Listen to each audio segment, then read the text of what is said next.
Oh my God. The saga continues just when we thought everything was over. Here we are back again. Ladies and gentlemen, if you have not heard, I'm sure most of you guys have, Fani Willis and the District Attorney's Office in Fulton County, Georgia, are yet again pursuing Young Thug. This time, they want to revoke his bail. We're going to get, sorry, not bail, probation.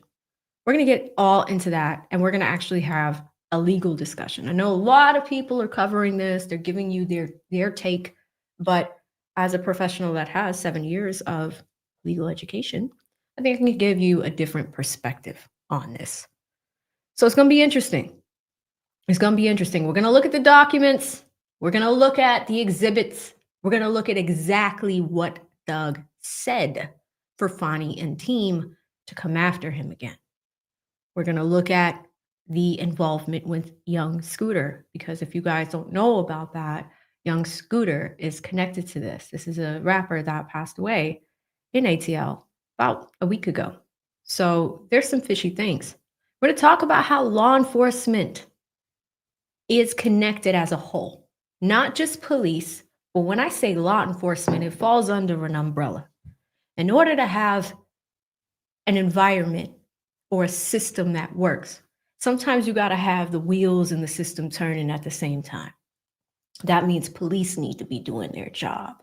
That means medical examiners need to be doing their job. That means 911 operators need to be doing their job.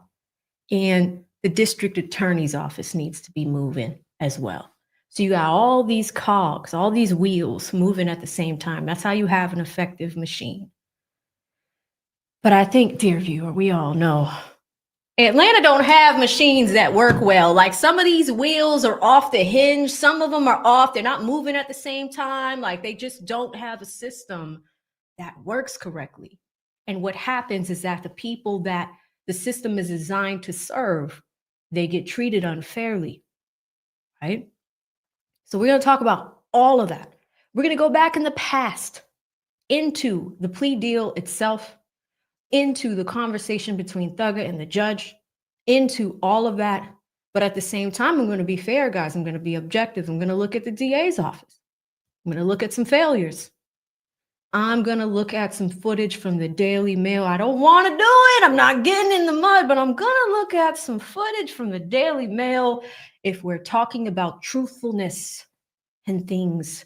I believe 2 people were seen at an airport recently.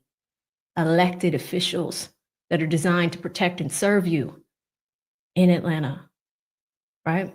So I want to talk about truthfulness in all of those ways, but it's been a minute, chat. How are y'all doing? I'm supposed to go live later today on Karen Reed. I've been over here doing my thing. How are y'all doing? What do you have in your cup? I got a full espresso here, espresso latte. We're going in. Plan to be here with y'all for a little bit. Shout out to Miss Crotty Shetty, kicking us off with 5 AV memberships.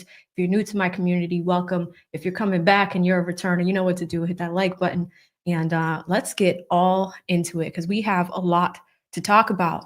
I am not a lawyer, but was here with me on Tuesday. So I had her Cash App in the chat. That was a great episode. So if you missed it, please check it out. We've all been into Karen Reed. That's why you probably haven't heard from me. And the algorithm's putting me in your stream today. It's just like, oh, you know, Amy's talking about that other case. You don't really want to hear about it. But this one you might like.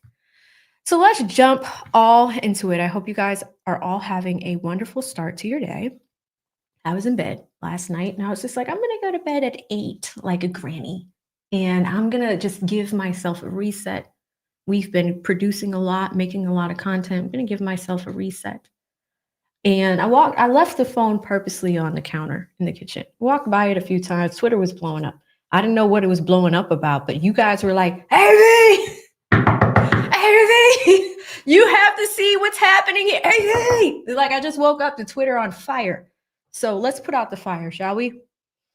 All right, y'all. First thing that we're going to look at.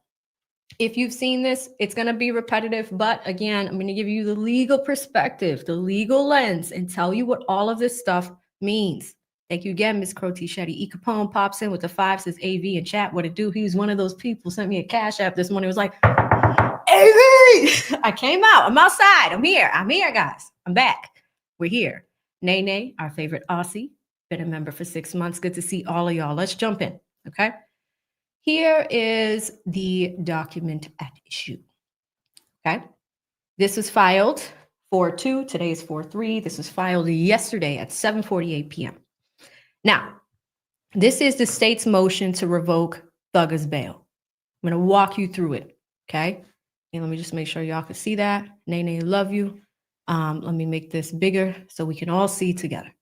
And if you've seen this, then you already know, okay? But I'm walking you through it from a legal perspective because honestly, I think that this is a very high hill to climb. I think this is more of a statement from the Fulton County's DA's office, and I'll tell you why when we're done reading it. But we're going to just get caught up for the people that are waking up like me, getting out of bed, like, what's going on? like, let's give you guys a primer. We'll go through the background. This document was filed last night by the DA's office about 8 p.m., okay? Eastern Standard Time. This is the next day at 12 p.m. Eastern Standard Time. Okay, here we go. Now comes the state of Georgia by and through the undersigned counsel and moves this honorable court to immediately revoke the probation of one defendant, Jeffrey Williams. Now, y'all know I like to pay attention to words. They don't want it to happen with the hearing. They don't want it to happen in 2 months. They said immediately. That's your district attorney's office. Immediate revocation, right? The defendant has demonstrated a blatant disregard for the law, the safety of witnesses, and the integrity of judicial proceedings. Now, paying attention to that. In legal jargon, this is the first swing. In the second sentence of this document, it is designed to be a strong document. You can see that, right? Blatant disregard for the law. I disagree with that. Safety of witnesses, we'll talk about that, and the integrity of judicial proceedings. When you come out saying blatant disregard for the law, that I think if you are putting on your defense hat is a big clue. And before we go anywhere, shout out to Miss Zoe. She's back again. She became a member. And you know what she did? She dropped 50 memberships. She is a stream sponsor out the gate. We ain't even make it past sentence 2. She's like, I am sponsoring this. If you guys can do me a favor and type Zoe in the chat, remarkable young woman. You know, she was here last week when we were covering the Karen Reed hearings and she dropped some memberships. She dropped some super chats. Very, very thoughtful person and even better woman to believe in my channel and help it grow in this way. So if some of y'all are coming back and you were with me back in the day with YSL, welcome home. And Zoe is making sure that you're staying home by giving you a membership. So Zoe, thank you so much. If you guys can give Zoe all the love in the chat and just let her know how much we appreciate her for doing something like that. It's not every day where somebody comes and sponsors streams. So the fact that she's doing this today, it means a lot. I really gained a lot of growth covering this trial with you guys. And I appreciate that. So many of you guys came back here every day. You didn't go anywhere else. You came back here. And if you did go somewhere else, you would find your way back here. So welcome back to the water cooler. And Zoe, thank you so much for all the support. I cannot believe it at times. I'm just like, man, Zoe's amazing. Thank you so much. She is your stream sponsor. And if you got a membership, there's too many to count. There's 50 of you guys. Oh, you know what? You know what I can do now on the 1st of every month while it's raining in the chat? On the 1st of every month as a creator, you know what they allow us to do on YouTube? Give y'all some memberships. So I'm going to join Zoe. Hang on, let me do it as a creator. I'm going to join y'all and give 10 of y'all some memberships too. Shout out to me. Shout out to me and Zoe. I'm joining Zoe in that. So 10 of y'all got some AV memberships for me, myself, right? YouTube gives us 10 a month. I always like to do it towards the beginning of the month. So I'm adding 10 more to Zoe's 50. So already out the gate, we have given y'all some memberships. Zoe, thank you again. And you just reminded me to make sure that I gift them out at the start of every single month. So Zoe is your stream sponsor. Please say thank you as we get into the debauchery. Okay. All right, so we have our banner updated. Thanks again, Zoe. And if you guys want to find ways to support the streams, there's all types of ways you can do it there. It's always floating in the banner, even if it's a like, a comment, a share, you already know. All right. Thanks again, Zoe. Let's jump on in. So we see that the state is starting very hot. They're throwing out a haymaker by saying that Young Thug has a blatant disregard for the law. I tend to disagree. The safety of witnesses we'll talk about, and the integrity of judicial proceedings. The state submits that the defendant's continued presence in the community under probationary supervision represents or presents a clear and present danger to public safety and undermines the rule of law. Now, Fani, team, he is presenting a clear and present danger. Number one, y'all let him out. Like, you let him out. Number two, recently, there was an order that allowed him to travel through the airport. And I have the original plea deal, guys. We're going to look at the terms of it at the end of this. But at the same time, he does something y'all don't like. And now he's a clear and present danger. He's providing this blatant disregard for the law. Yeah, he's not doing community service. He's not staying out of trouble. He's not minding his business. This, I think, is the state trying to get their lick back. And we're going to talk about Viverito in a second, but just the way we can analyze this document from how it starts. This is the introduction. You all remember it when you would write papers in high school and middle school. There's a specific way you have to do it. And shout out to Seti Nass in the chat. Shout out, Seti. I texted him this morning to see if he would pop in as we talk about this, because I do think that Seti, I saw some of his videos on this last night and this morning. I think he has a very unique perspective. So Seti, if you're interested in coming up, let me know. I'll drop the link and we can chat about this. But I'm just looking at the first few sentences from a legal perspective and a legal writing perspective. It's coming off very, very strong, right? Seti says he's going to jump on. And you know what? Maybe let's do that now, because I know Seti is a busy man. I want him to pop on and share his perspective, because uniquely, he has a perspective of the young Scooter thing and has been following it. This just happened last week. It's kind of been floating under the radar, but I think he can give us a unique perspective on how all of this is related before we jump in. Because everybody showed you guys these legal documents. I'm going to go through it from an AV perspective. But at the same time, Seti is an amazing creator. He is so good at what he does. And I do love that he takes the time to break things down to you guys as well. It's not just news. He's like, here's the footwork that I've done. Here's some things that I've seen. All of those things. So Seti, I dropped the link in the chat. Oh my God. Here he is. Let me bring him up. He just sent me another link on Twitter and I'm like, God damn, this story just does not stop. So we're going to take this down for a second. Coming to the stage, Mr. Seti Nash. How are you? Seti said. Buenos tardes, buenos tardes. Yeah, how you doing? How you doing? So long. I feel like I haven't seen you in forevs. I know, right? I've been doing this full time, and golly, we've been cranking out numbers. But I've been peeping from the back. I wanted to cover the Karen Reed stuff, but it's like, golly, it's so much stuff. It is. I'm gonna do a 180.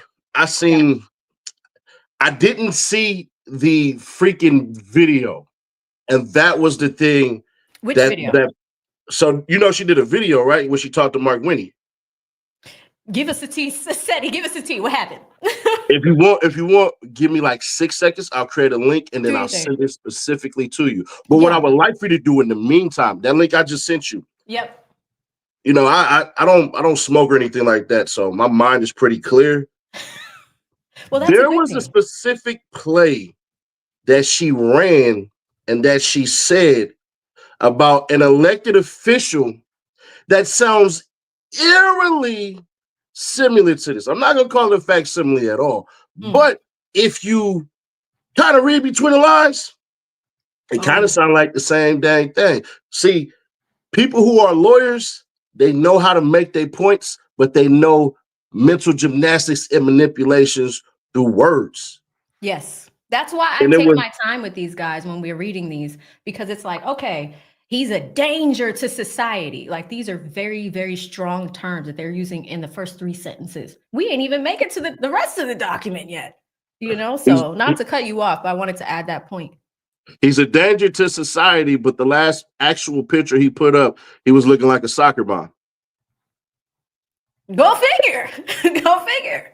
Now, I don't know what country we live in anymore, but I'm fairly certain we're still in America where fathers give a damn about their daughters. Mm-hmm. And they don't want dangers to societies in front of their daughters. We just had a man get shot in Baton Rouge for stepping in front of some BS with his daughter. He took bullets for his daughter. Wow. I still think we still care about our daughters. I care about mine. They cost a lot, but that's a whole nother story. It costs a lot. They do. So let me create this link, but if you want to, because that's what I had sent you. Okay, so that's the one you sent me on Twitter? You'll be able to spot the similarities. Yeah, that's the one on Twitter. And then I'll create a private link for you on YouTube. Okay, I have it up right now, I think. So we'll go ahead and share this, y'all, because I think we can look at it together and go from there. So I'm gonna stop sharing. We're gonna go ahead, share screen. And Seti, do we lose you? You frozen? Are you frozen, Seti? We might have you frozen. I'm gonna take our man down for a second. Seti, if you can hear me, it's frozen. If you can refresh, that'd be good. But in the meantime, this is what Seti just sent me, guys. So this looks like it is a news article. Hang on, let me make it smaller just so I could check on him. Make sure he's okay. Seti, can you hear me? Okay, we'll give him a second to refresh. But I am going to go ahead and hit play on this. The title of the video says, Fulton County DA Fani Willis shares racist threat as Trump probe decision looms. You guys remember last year, we were going through all the things with Fani Willis and Nathan Wade. We're going to revisit that today. Let me unmute, hit play. This is about a 2-minute clip, and we'll go from there.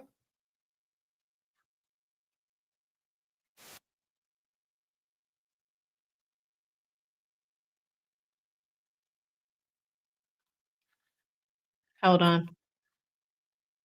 Let me refresh, share this tab instead. We're hitting play. You know, we know that we're inside that 3-week period where it's very likely we'll receive her charging decisions. But we know that this investigation has been going on for quite some time now, 2.5 years. And almost the entirety of that time, there have been a number of threats that have come into Fulton County. Fani Willis has spoken about it in the past. And so we are going to ask the sheriff about those threats, what they're doing to mitigate them, what sort of intelligence they're getting as they prepare for potential indictments in this case. It also comes at a time when just over the weekend, Fani Willis kind of sent another warning to county officials, asking them, reminding them that they need to stay vigilant as we got to get into this very closely watched time. We just obtained an email this morning that was sent to Fani Willis, by Fani Willis to a number of county commissioners, where she forwards a piece of hate mail that she received from an anonymous sender last week. I want to read you a little bit of that. I mean, a lot of the words I can't even say on TV. It was a very quick email, but they call her the N-word. They use another word that I can't say, describe her as a Jim Crow Democrat. And what's really striking is that she writes in her email to commissioners, this is not unique. It's not very unique. In fact, it's pretty typical and what I've come to expect. So when you kind of look at that in the context of what is likely going to happen here in Fulton County over the next few weeks, we know that security is heightened. We know that we've seen the orange barricades around the courtroom, and that's likely only going to increase as the days get closer. Thank you so much for that, Blaine. I've read that email. It's disgusting. All right. So that was reported by MSNBC, and I'm waiting. I said this. The link is still pinned to the top, and he is. Let me just let him know that it did work. It did. It froze though. All right, guys. I'm just checking on Seti, and he sent me another one. Oh, he sent me another one, Seti with the T. Oh, okay. All right. So that clip that we just saw was from exactly a year ago. And what was happening, to give you guys context, is Fani Willis received a threat. And she then returned, she shared that threatening message with other people, but she was also responding to the threat that she received. Now, SETI sent us one other thing, and I'm going to shift to sharing that tab as well, because it is interesting, right? So keep that in the back of our minds as we jump into this legal document. She received a threat, and this was the response, right? Is letting other people around her know what was going on. Now, coming to the second link that SETI sent us is right here. And I'm going to bring it back. And this is what she had just mentioned. I believe this is footage from yesterday. Let's hit play. This talks about the Young Thug probation, and we're going to go from there. On WSB TV. Now to that Channel 2 Action News exclusive on rapper Young Thug. Tonight, the Fulton County District Attorney's Office filed a motion to revoke his probation. The rapper was released on bond last November.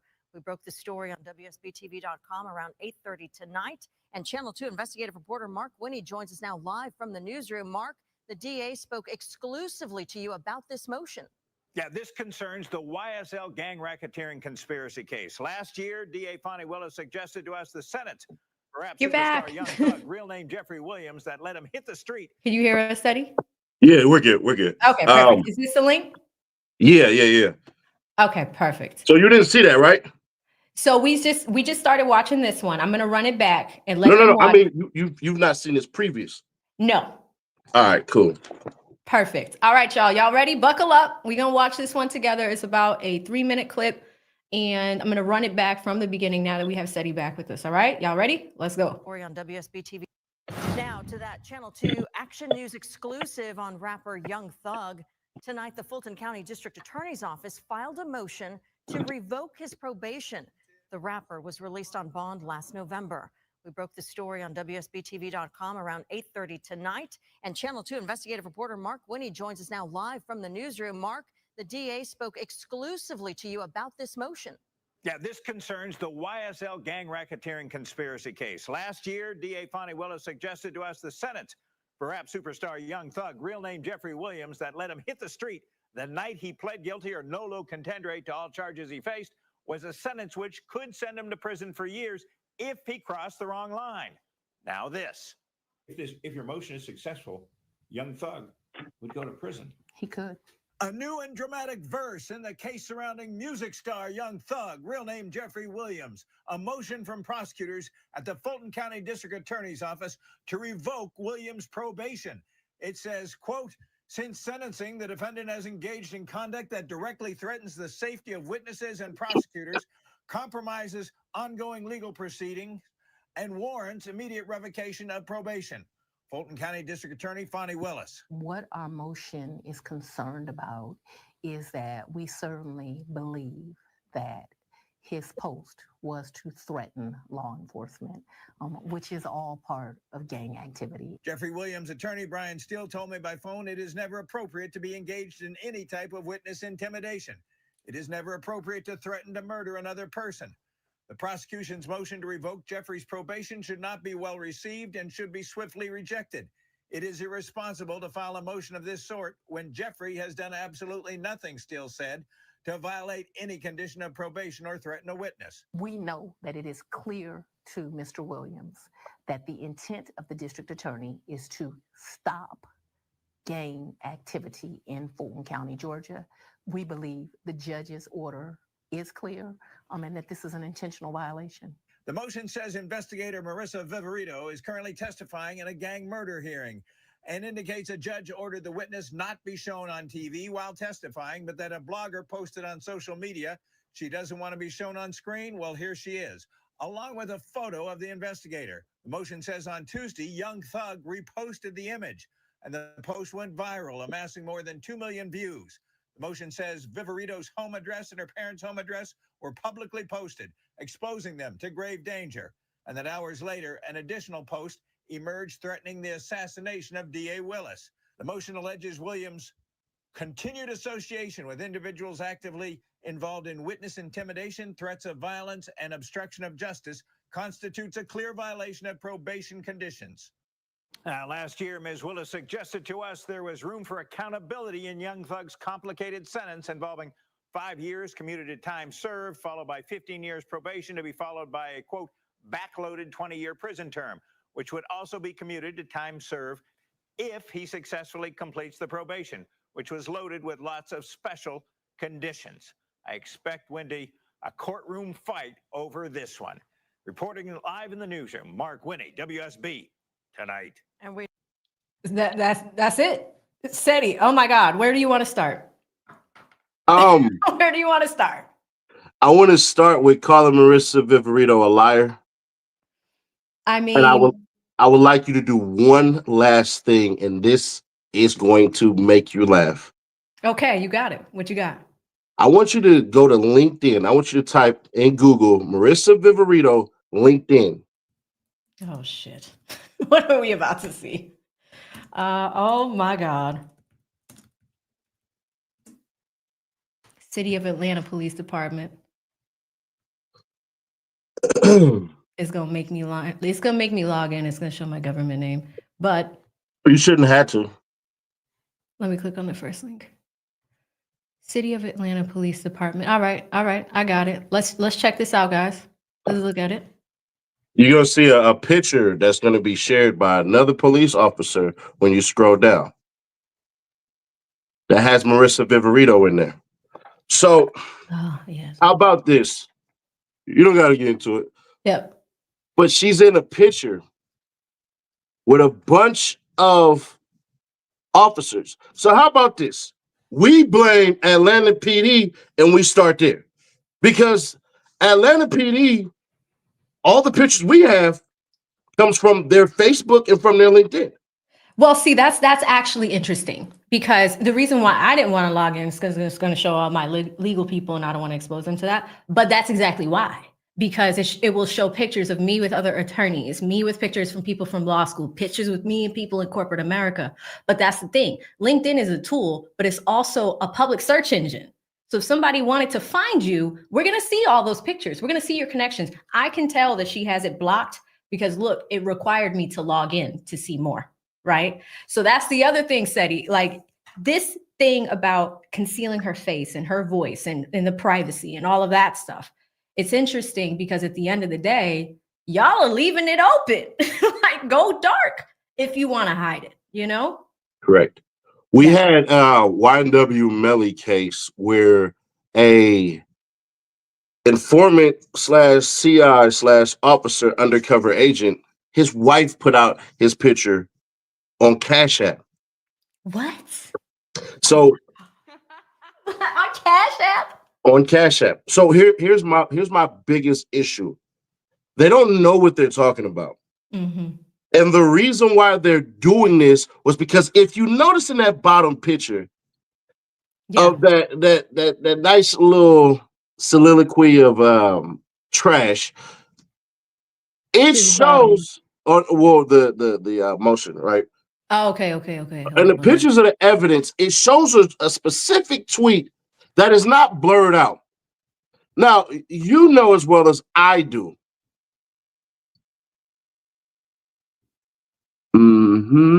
Keep going. A little bit more. Stop right there. Oh, a little bit more up. Right there. Why was that there? Interesting. Why is that autopsy thing there?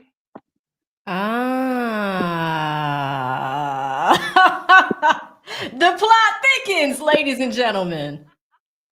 Before, and I have actual proof, before that tweet came out, you could not actually get the autopsy of young Scooter. Wow. So I've never seen an autopsy report that refutes certain things because you strengthen your argument into what actually happened. If somebody died from asphyxiation, you just say they died from asphyxiation. You don't say, yeah, but there was no big old piece of broccoli in his throat, unless you wanted to make sure we knew that part wasn't true. Yeah, and that tends to happen sometimes with these investigations because I was kind of watching this throughout the week because I was talking to Thugger Daily. I saw the very fast response from APD. And here's the thing that a lot of people don't know about me. Like, although I went to law school and all that, I spent 10 years in crisis communications for CEOs of large organizations. And so I know how to get a message out very fast. And Atlanta PD has a record of getting messages out slow. So I was like commenting on that, like the speed of this is remarkable. Did y'all hire some new people? Why is everything happening so fast? Messages were being deleted, all of that. And I'm like, I'm still waiting on a police report for my break-in in Buckhead. What, like now y'all are moving quick? So it was weird to me that everything was just happening so quickly, but it's because this document was looming. You know? Now here's where it gets even more interesting if you want to pull it up. Mm-hmm. I want you to tell us when that screenshot was taken. Ooh. Scroll up a little bit more. Right there. How fast is that taken? So he posted it in an hour. Mm-hmm. They took a screenshot of it. Within the hour. Yeah. The current time that had happened, she was in court. Oh, listen, guys, we're piecing it together. So it wasn't, so other people were monitoring this. They have been monitoring it because they want him to fuck up. Like, and you know, me and Lee used to talk about this all the time. Like, probation could be a trap because they're always watching you. Like, if I had binoculars right now, like they're looking, they're watching, and they're waiting for any little thing that it could be. And this just so happens to be it. Because he's been doing a pretty good job at staying out of the mess, you know? But it's just like the fact that all of this moved so quickly, that screenshot was taken so quickly, to your point, Seti. There's more to this story. So here's my point. I'll try to be as succinct as possible. The issue that we have is the power of social media and IP addresses. Mm-hmm. Why is it that you can see vanishing mode, you can see all of these things within Instagram, but you didn't do it for Twitter? Because you can. So if they really wanted to, they have an online division. They could have went and searched up these individuals who made threats on this woman's life. Yeah, because those are the people that actually typed those words and said it. Why not go after them? Because they did it on the little Mender guy, Taquarius Mender's cousin. They did that to him, drug him to Glanville's chambers, and excoriated him, put him back into the court system, and threatened that young man with 20 years, even though he has a history of mental instability. So you could do it, you just choose not to. I find it real tricky when we decide to play selective politicking. Yeah, that's what it is, because it's like they'll take one situation, but it's really about something else, right? So like while we're looking at this, it's like, oh, he's a danger to society. I actually wanted to put up his statement word for word, but without the other things, to see while it could be a danger, because this is an attack on his influence. Mm-hmm. You know what I mean? It's the reach that he has. Is he the one that is making those attacks? Like, but that's the internet. You know as well as I do as content creators. People say some bullshit sometimes. How do you control that? You know? I just had a person accuse me of being police and threaten me in my inbox. And I said, well, if I'm the police, why would you make that threat? Mm-hmm. Just trying to understand that part. Oh, they were like, oh, they said that you were the police. Seti is not the police, guys. He's not. He's an excellent researcher from what I've seen so far. You get the best compliments. I see what you're trying to do. You're trying to get one of the big old Christmas gifts where you can't shake the box because it might be fragile or it might be, I don't know. When is your birthday again? October 5th, just saying. All right. I'm an autumn baby. But here's the thing. It's one of those things where I do appreciate that you take the time to verify facts before you put them out. I've seen so many content creators get burned by not doing that, or at least being fair and unbiased and just, going from there. I think when we all covered Young Thug last year, a lot of people were like, y'all are pro-defense, y'all are pro-defense. It's actually just pro what makes sense. Pro what makes sense. Like I'm covering the Karen Reed case right now.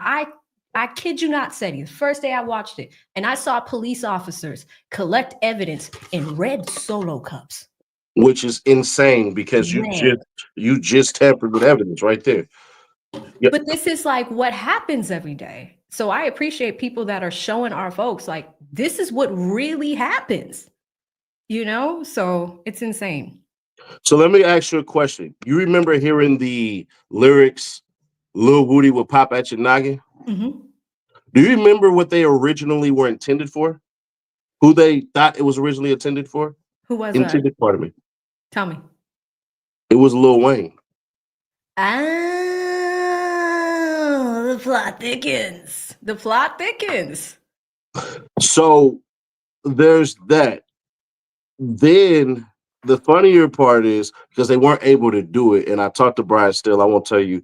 I won't say on camera what he told me. Yeah. But we'll talk offline. Yeah. There are some interesting logos that do not fit specific birds if you are into ornithological studies. So there's that. But here's the funnier part. At the time of 24 M's on an N's head was dropped, Young Thug's net worth was only $6 million. Okay. Lil Uzi Vert had put a pink diamond in his head, and when asked about that, I remember that day. had zero idea. Yeah. Yeah. Then you remember Big Old Belknap, right? Big old belt now. Yeah, he don't like me at all. Oh no. You know, like, I don't care. He's such a gang expert that he figured out a word in Swahili that meant blood and been hearing it for so many years, but decided to mispronounce it. See, DAMU, right? How would you say that? B-A-M-U. B as in Delta. Yep. A as in Alpha. M as in Mike. U as in uniform. Damn you. Right. But you're not a gang member, right? No. It's Damu. Damu. Okay. But you would think if you were a gang member and you remember that word for years, you would know how to say it, correct? Yeah. It's not like we say jalapenos when we see jalapenos, right? Jalapenos. I'm done. I'm just drawing these things. Yeah. And then you remember Mr. Tick, Mr. Slug, right?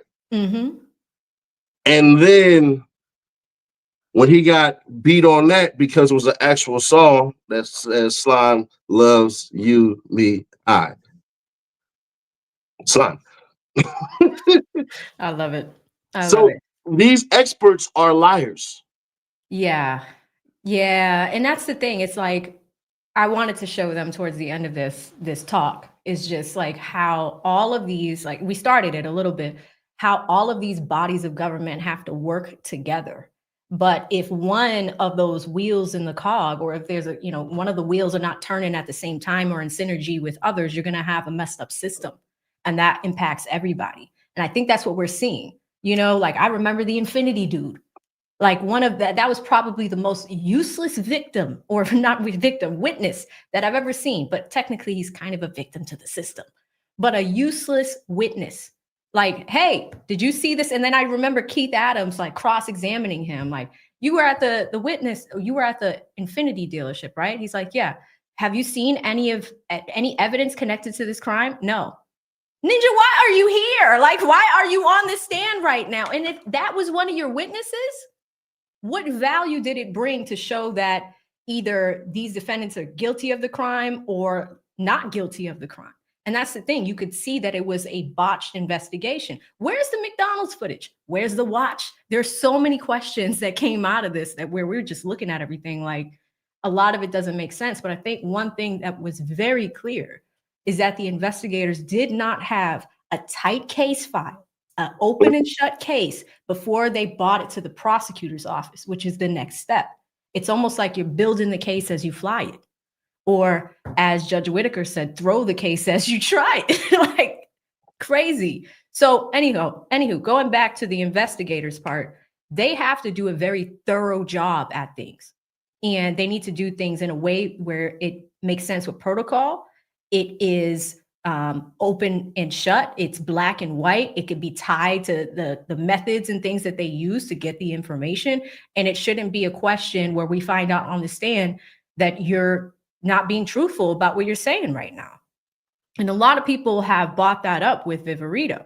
So it's like, that's a huge part of what we're looking at today is her involvement of this, like being very close to some of these people involved in the case, like her whole thing with Kayla, and Doug Weinstein bringing that up in court. Like, that was crazy. Like, this is the That's last the time last you're time you're going to call me a hoe.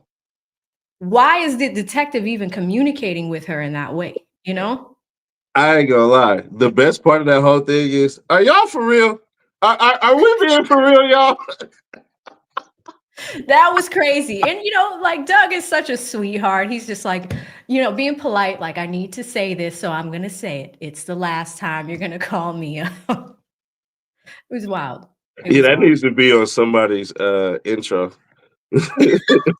or a song. Listen, Drake, if you're listening, use that, put that on there, or use the, I can't say that one because that one was funny as hell. Yeah. Shenanigans. Oh my God, Whitaker, golly, when she said these ends lacking. Oh yeah, we heard that. We heard the whole joint there. It was just like, okay, like at least like Brian would, hold it. Like I'm saying ends and I'm sticking with that, right? So it's not like Tacopina in Los Angeles. Oh my God, Joe, Tacopina. He's been weighing in on this recently, but oh my God, that was a whole nother case. Like ASAP, I had a bag too.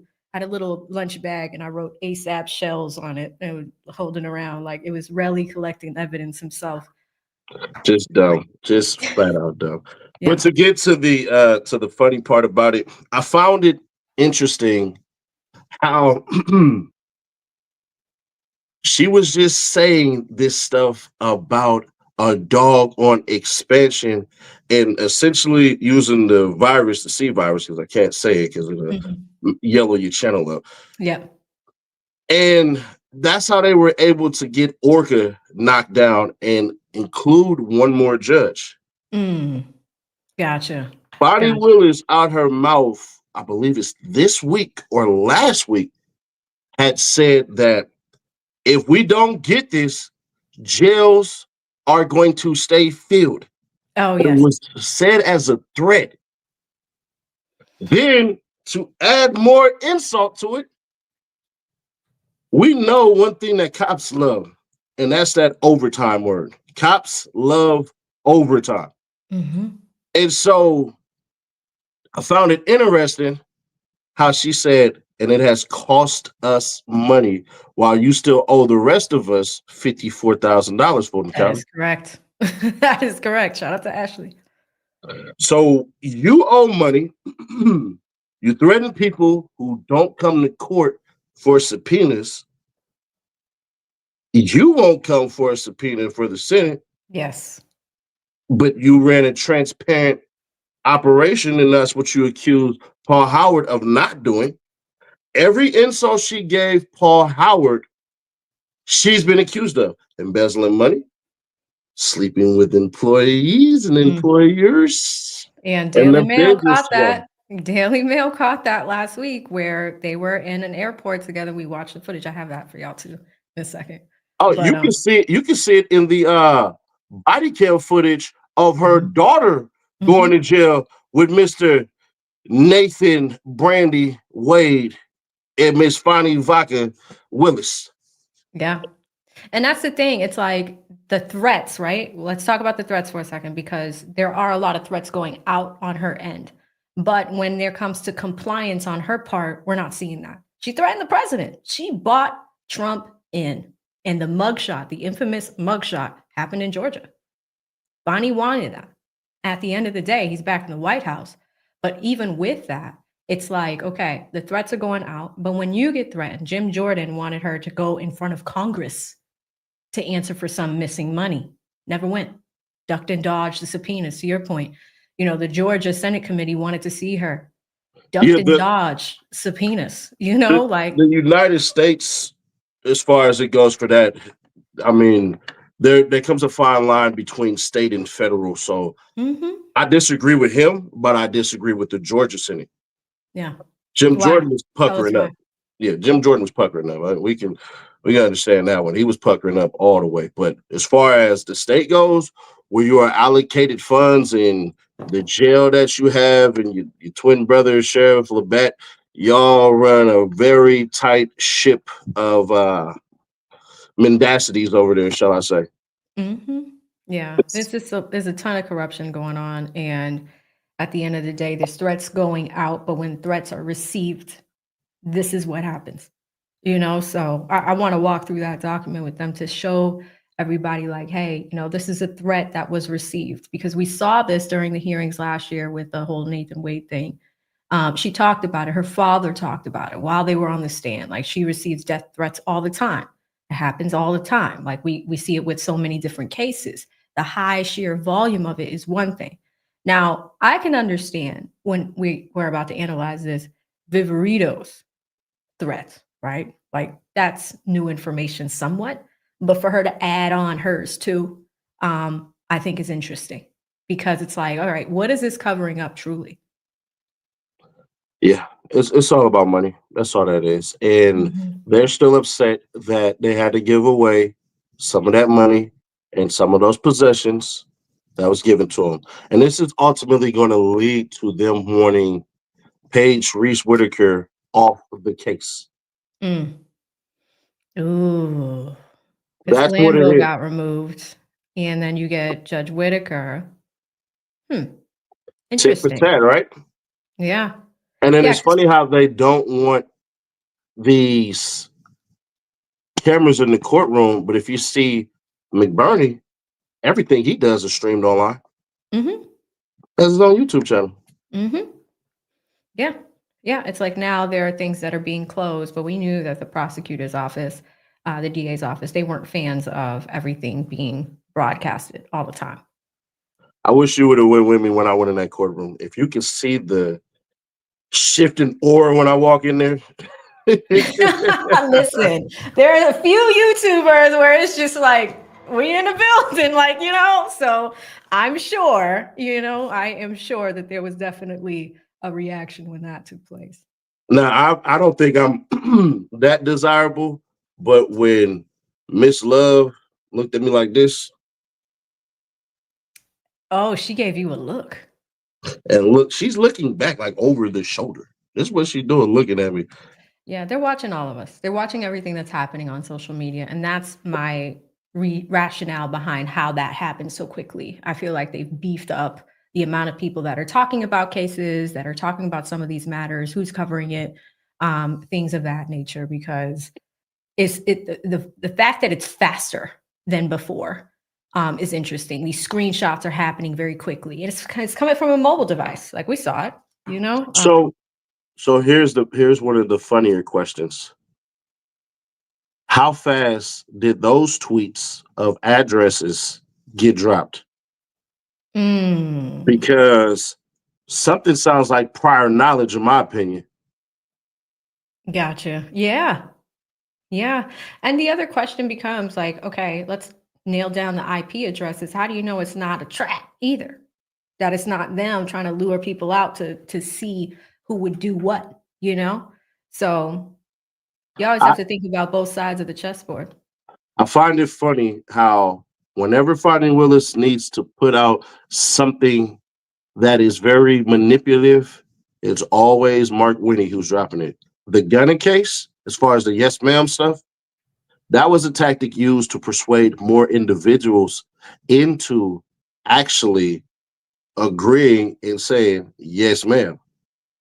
So when we have these things already set there, and there's always one promoter, she was already dolled up, ready to go. Fani, I'm willing to take you out to STK, if you will, next time I'm out there. because you look so nice, ready to open your mouth and obfuscate so many things. I just said, oh, wow.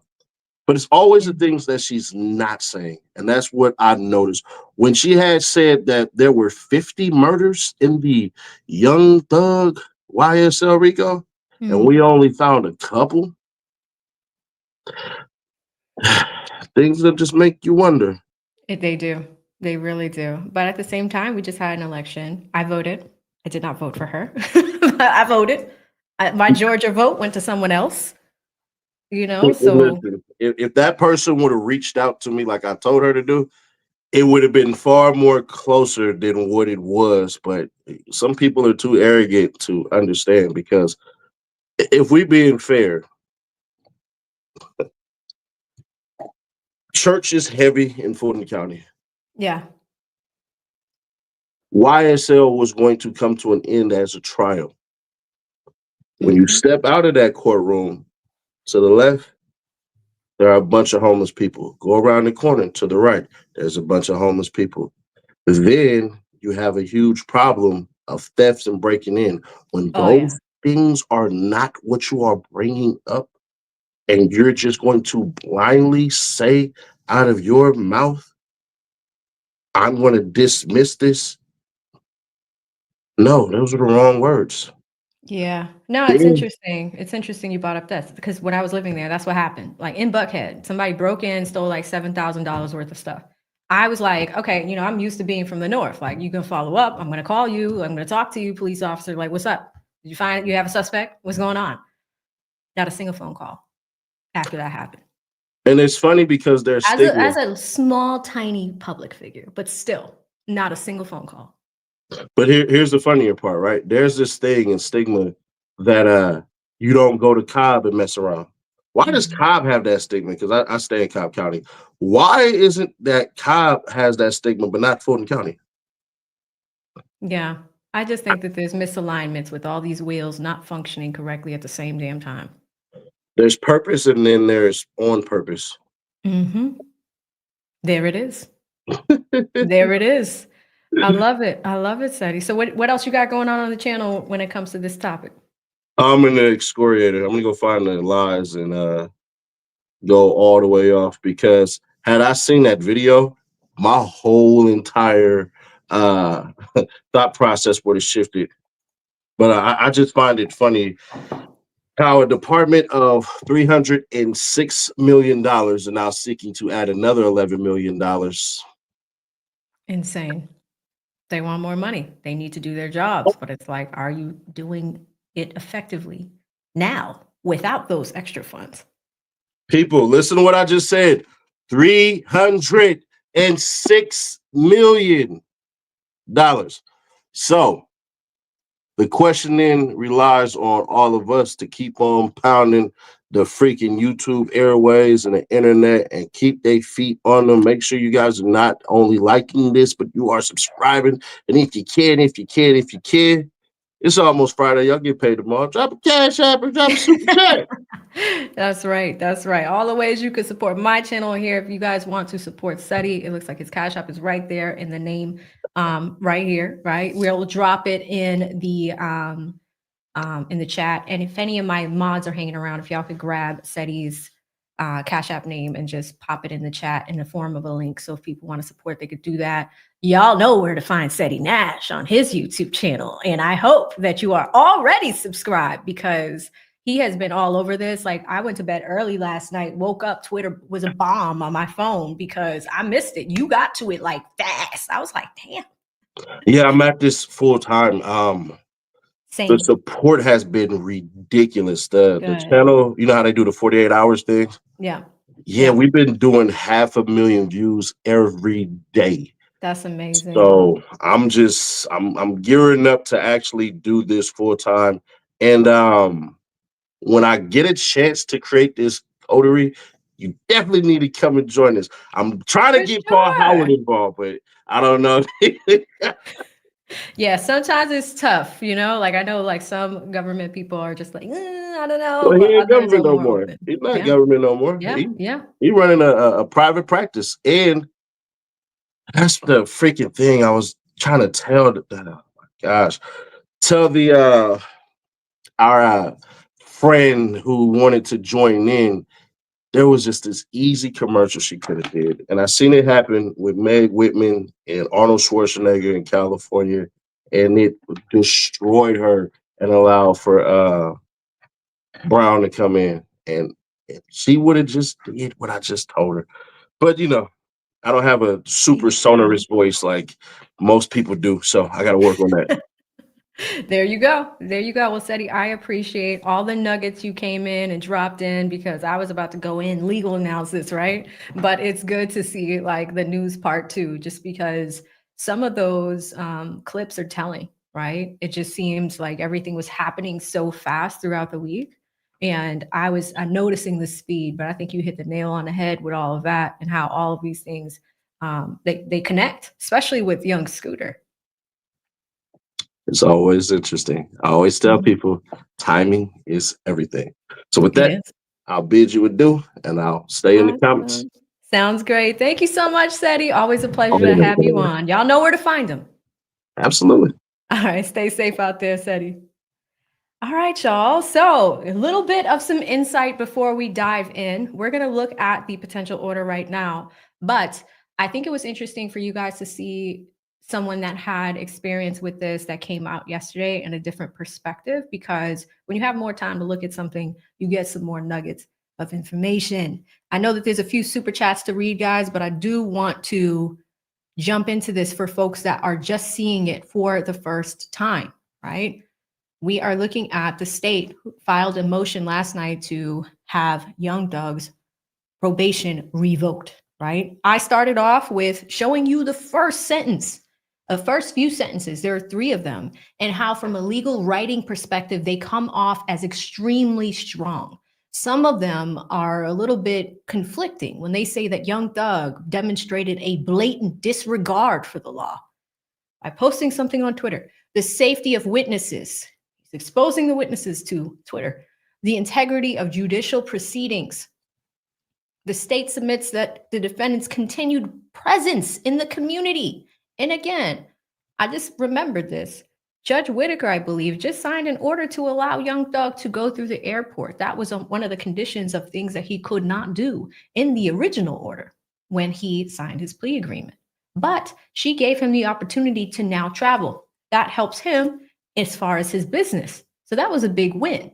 So we go from the judge signing that order to parties agreeing to that order to now he is a danger to the community. Like, so do you see how some of this, when you read how we switch from back and forth, DA's office, you probably had to weigh in on that somehow. But now we are looking at this. These are very strong statements, and they're just like, no, he should not be out. Also, guys, in a moment, I do have Brian Steele's response to this that came out this morning, so we will review that. Let's go to the background. On Halloween 2024, Jeffrey Williams was sentenced to probation on the conditions that include no contact with the victim and the victim's family. That's one condition. He pled guilty, and the conditions of probations were imposed pursuant to OCGA, that's a statute, which authorizes courts to establish and enforce conditions necessary to protect the public and uphold the administration of justice. Since sentencing, the defendant has engaged in conduct that directly threatens the safety of witnesses and prosecutors. So let's remember that. The threats go out. I do see this document as being a threat, right? A threat back. Witnesses and prosecutors. Remember that.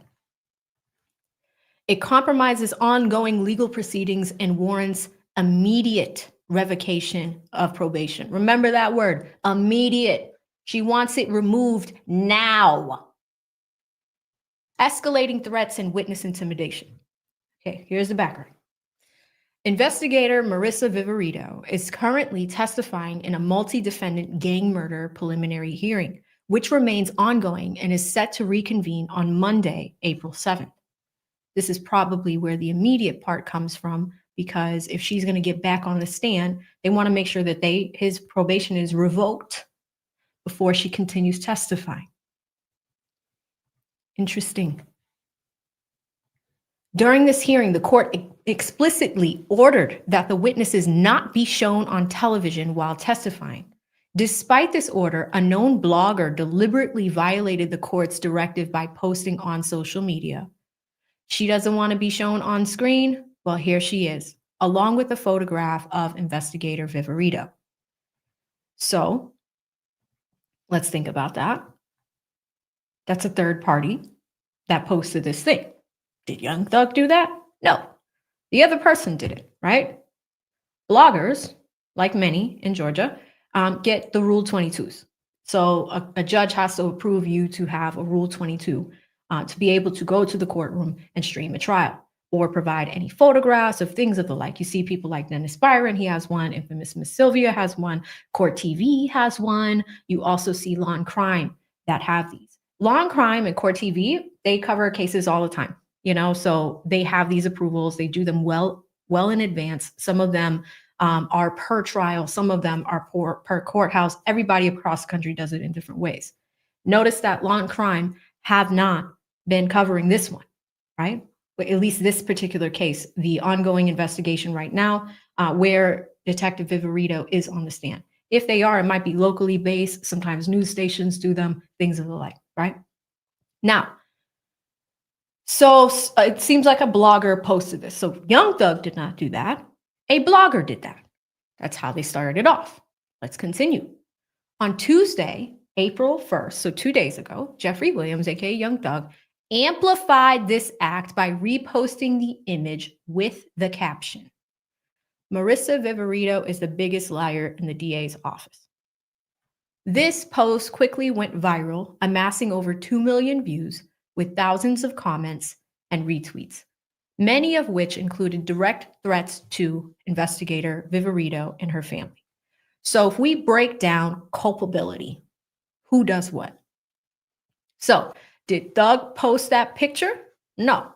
Thug posted a response, a repost, and said she's the biggest liar in the DA's office. Now, do me a favor, chat. I want you to be honest. Do you think that was a good move for him to weigh in? He's been doing great. He's been doing his community service. He's been doing his business, minded his business. Put a 1 in the chat if you think it was a good move, or put a 2 in the chat if you're like, Thug, I don't know if that was a good idea. I'm just curious, so I want to do a social poll right now. I'll keep going as y'all do that. So what I will say is that the other side of it is social amplification. They're using the words amplify. All right, I'm getting a lot of twos. Y'all are like, Thug, come on. Troy's like, oh, Keita, the fellow attorney's like, it was dumb. Like, yeah, he was doing so good. We got some twos. I'm seeing majority twos. Santa, it's good to see you, Mr. Chris Kringle. Santa. And then shout out to Work in Progress. Sis is not wrong here. He says, but he didn't lie. I agree. I do. I mean, she has been caught in some of those things. So we have the freedom of speech argument, right? But you also have this muzzle that they're trying to put on him because of his influence. I want y'all to remember they use the word amplify. They don't want him to weigh in on this because of the influence. They know we were all watching and everybody was pro-defense. He says one thing and then, now we're trying to revoke his probation. This is amplification of influence. That's what they're worried about. That's what they're worried about. Did Thug post those things by himself? No. Did he take the picture? No. Did he make those threats? No. This is also someone that has a living experience with these people. This is also someone who arguably didn't have the best experience with these people. I'm trying to be nice about it. I want to say words like he got fucked. He did. It's fucked up. It's fucked up. At the same time, because it's like you got nuts murder and all this other stuff. All your friends are being roped in. People are going to jail. It was a mess. He's finally moving on with his life. But you guys are like, he didn't lie. But at the same time, was it the best move to weigh in? Right? Because now look at what's happening. 2 days later, the post was made on April 1st. 2 days later, they're trying to revoke his probation. And remember, we're going to watch it again. Thug took a risk to go in front of Judge Whitaker and take that deal. It was a big risk. So let's remember that as we go. Okay. So we have three parties here. The person that posted the picture, you have Thug that said she's a liar. She's the biggest liar in the DA's office. And then you have the people that started doing threats. Couple parties. Let's talk about the threats. Because remember, this is the DA's office writing this narrative. They gave us their background. They talked about escalating threats. They talked about the social amplification. Now let's talk about the direct threats. Here they are. As a direct consequence of these social media posts, three things. Viverito's home address and her parents' home address were publicly posted, exposing them to grave danger, right? Next, one post stated, if the hate is really real, then pull up on her mama crib alongside with a photograph of her mother's residence. Next, hours later, an additional post emerged threatening the assassination of DA Fani Willis, right? So they're saying, as a direct consequence of Thug posting this, he opened up the world to do these things. As a person with influence, you cannot control what other people do. So I do think that that's a strong argument, but at the same time, social poll in chat, should he have even weighed in at all? It's fine to have your personal feelings about it, but should he have weighed in at all? Was that a good idea? Jay Nons is like, this is a reach. This is a reach. But this is why when Seti was up here, we talked about threats. And I talked about threats going out and threats coming in when it comes to the DA's office. You also have to remember, Viverito worked for the DA's office. So if you look at it from Fani's perspective, somebody's threatening my employee or a former employee, whatever the case may be. What do I do about that? But federal employees and state employees should also keep in mind, if you are working these dangerous jobs, maybe doing some scrubbing on social media would be important. There's some things you can't control. Zillow, for example, addresses. But someone would have to know that you live there. Some things are public records, home deeds being some of them. So there are some things that are hard to scrub or conceal. But at the same time, you know, as soon as, I'm not even going to say as soon as, Fani was threatened in this as well. But if you go back to the Nathan Wade hearings, she mentioned that she's threatened all the time. What they're doing here is they're taking the fact that Thug maybe should not have waited, maybe, right? Some people might argue differently. Freedom of speech, things of the like, negative experience, things of the like. Maybe it's the truth. But the fact that he weighed in amplified all of this. Now, Judge Whitaker talked to him right before granting the plea agreement. And we're gonna look at that footage because she did say something about the influence that he has and what it means and what it could do, the potential dangers of it. That did come up. But I want to look at Brian Steele's one. I have not seen that yet. I want to see Brian Steele's response right after this. So let's keep going. Shout out to Keita. She says, this motion is a stretch. They can't hold him accountable for the actions of third parties. Exactamundo. He didn't direct them. Exactly. He did not tell them what to do. He did not direct them to do anything, but it was still done. Fani is out for revenge and he needs to be smarter. That's it. And I don't know if this is enough to put him back in jail or revoke his probation, but again, he does need to be careful because what this shows is that they were waiting. I believe they were waiting. They were watching. They were waiting for him because there were some posts that I participated in. I think it was the APD statement about the 911 caller in Young Scooter's thing. I made a point where I was just like, where's my police report? Like something crazy like that. But I also just posted about how funny it was that they were moving so quickly with these things. That post was deleted within 10 minutes, right? From the original posters. So there was a lot of movement surrounding all of this stuff throughout the week. But remember, Seti mentioned, and I'll show you guys in a second, one of the other posts that Thug made was about the Young Scooter case as well, and the autopsy report. That is in the screenshot. So we'll go from there. Okay, The escalation from targeting a testifying witness to make a direct death threat against the elected. Here we go. Oh my God, I hate when they do this. I don't know why you have to keep telling us that you were elected.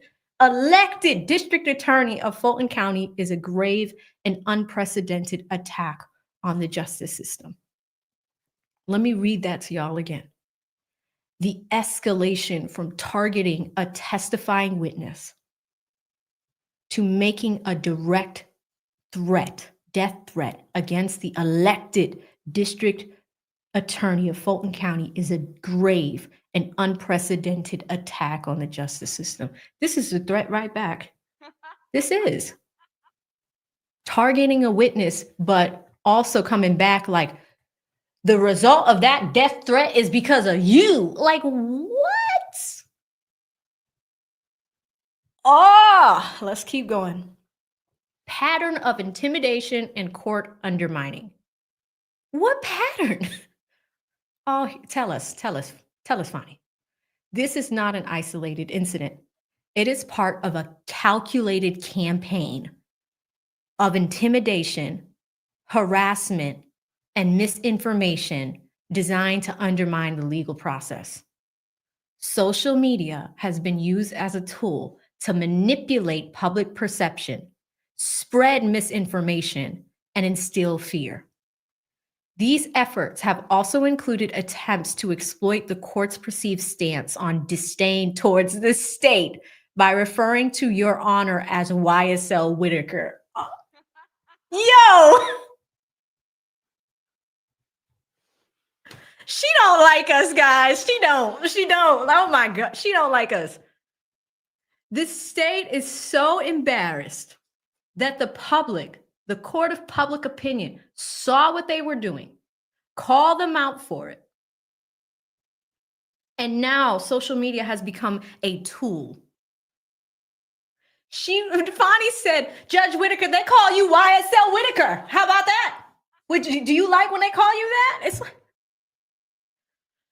Now, here's the other thing.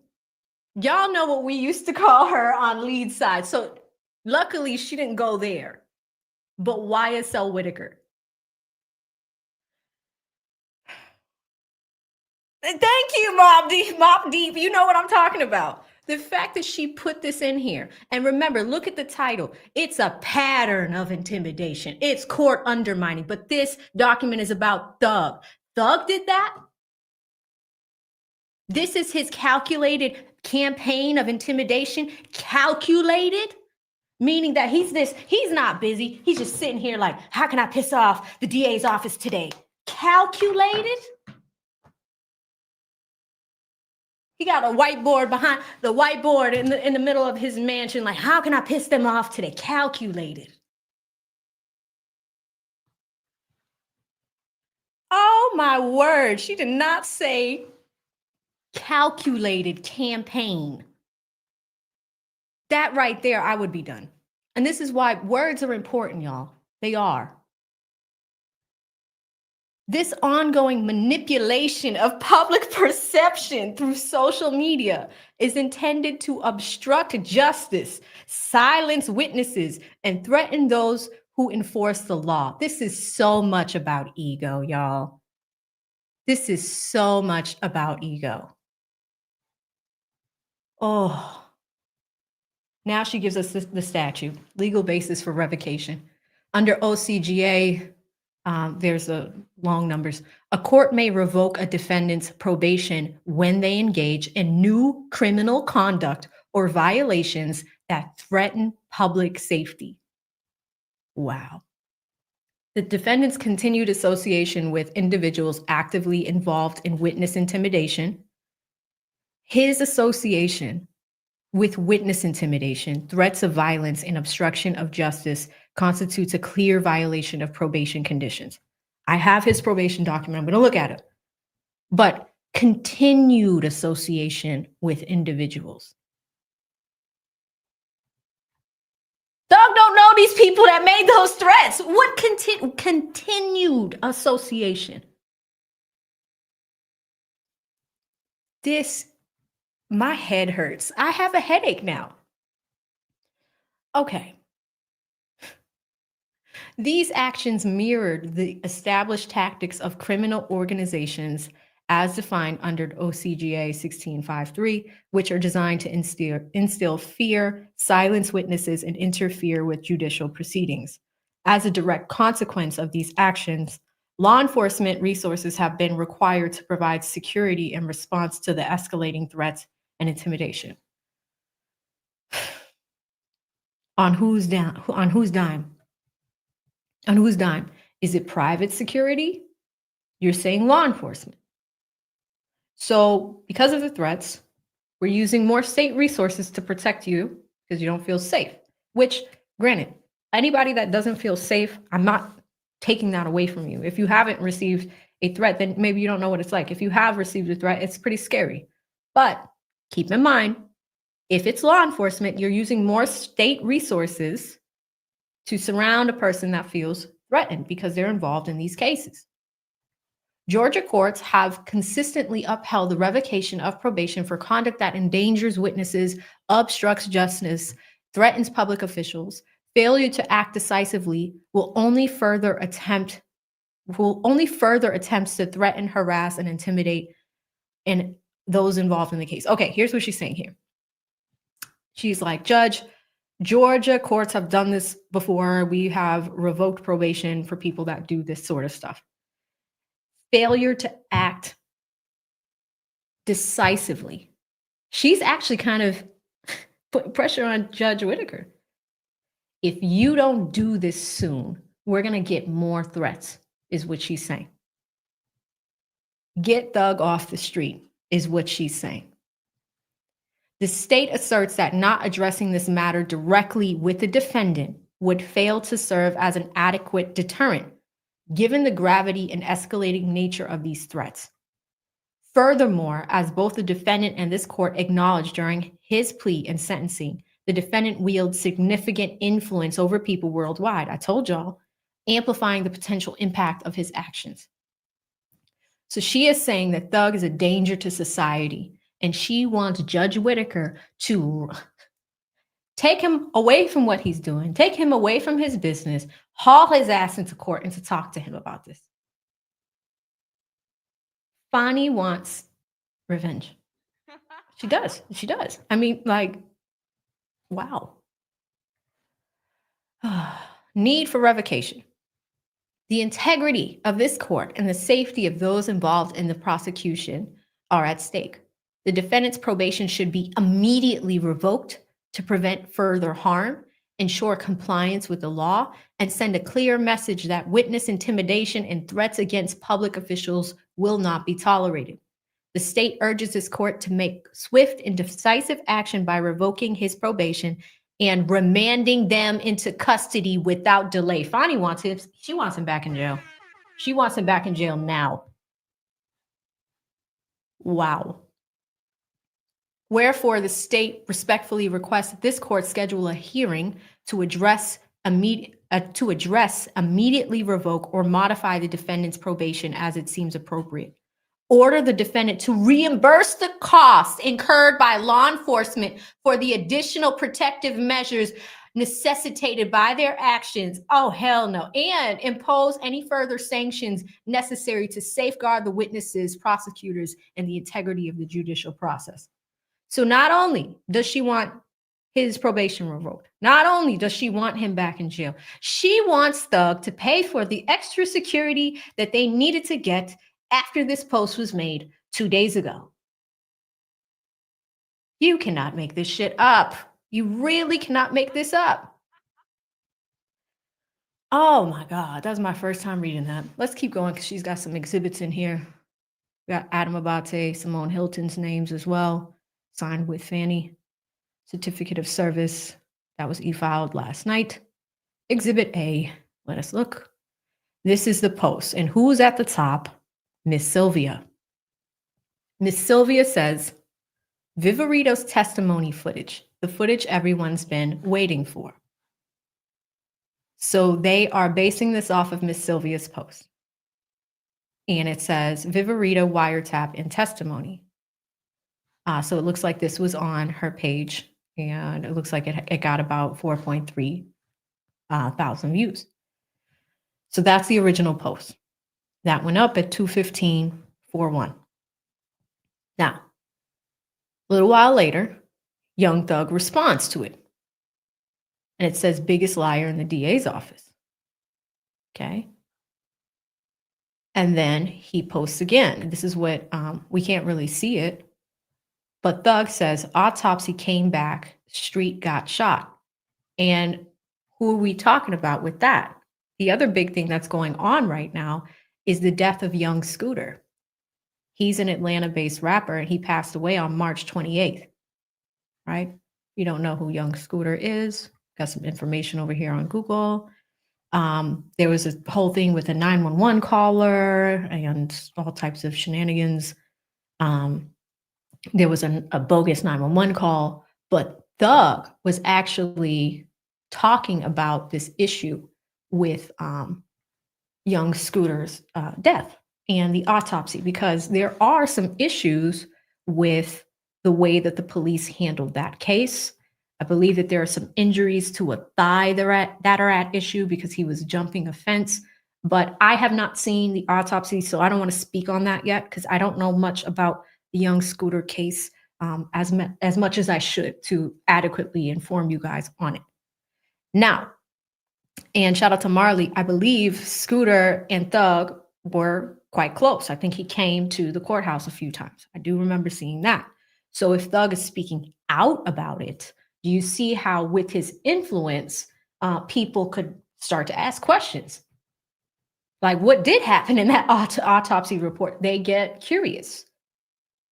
So that's what I believe that they are attacking here. I think they saw that. This is less about Thug saying what he's saying about Viverito being a liar and more about this. And that's what Seti and I were talking about, because this is in the same screenshot. And when we were talking about APD responding to the Young Scooter thing, that's when they started pumping out information within the last 2 days, very, very quickly. Never seen that from them before. I'm still waiting on my police report. But again, this is what you have to think about when we look at this stuff. Now let's continue on. We have another screenshot here, and this is Young Thug's page, I believe. And it does indicate that Thugger Daly's name is on here. So Thugger Daly had reposted something that Young Thug does, which honestly, the name is called Thugger Daly. He covers Young Thug's trial and his music. He's been a fan for a long time, brother to this channel. He's been on. I had an opportunity to chat with him. Nice guy. Now he did post something that says, all my homies hate Viverito. Her face is blocked.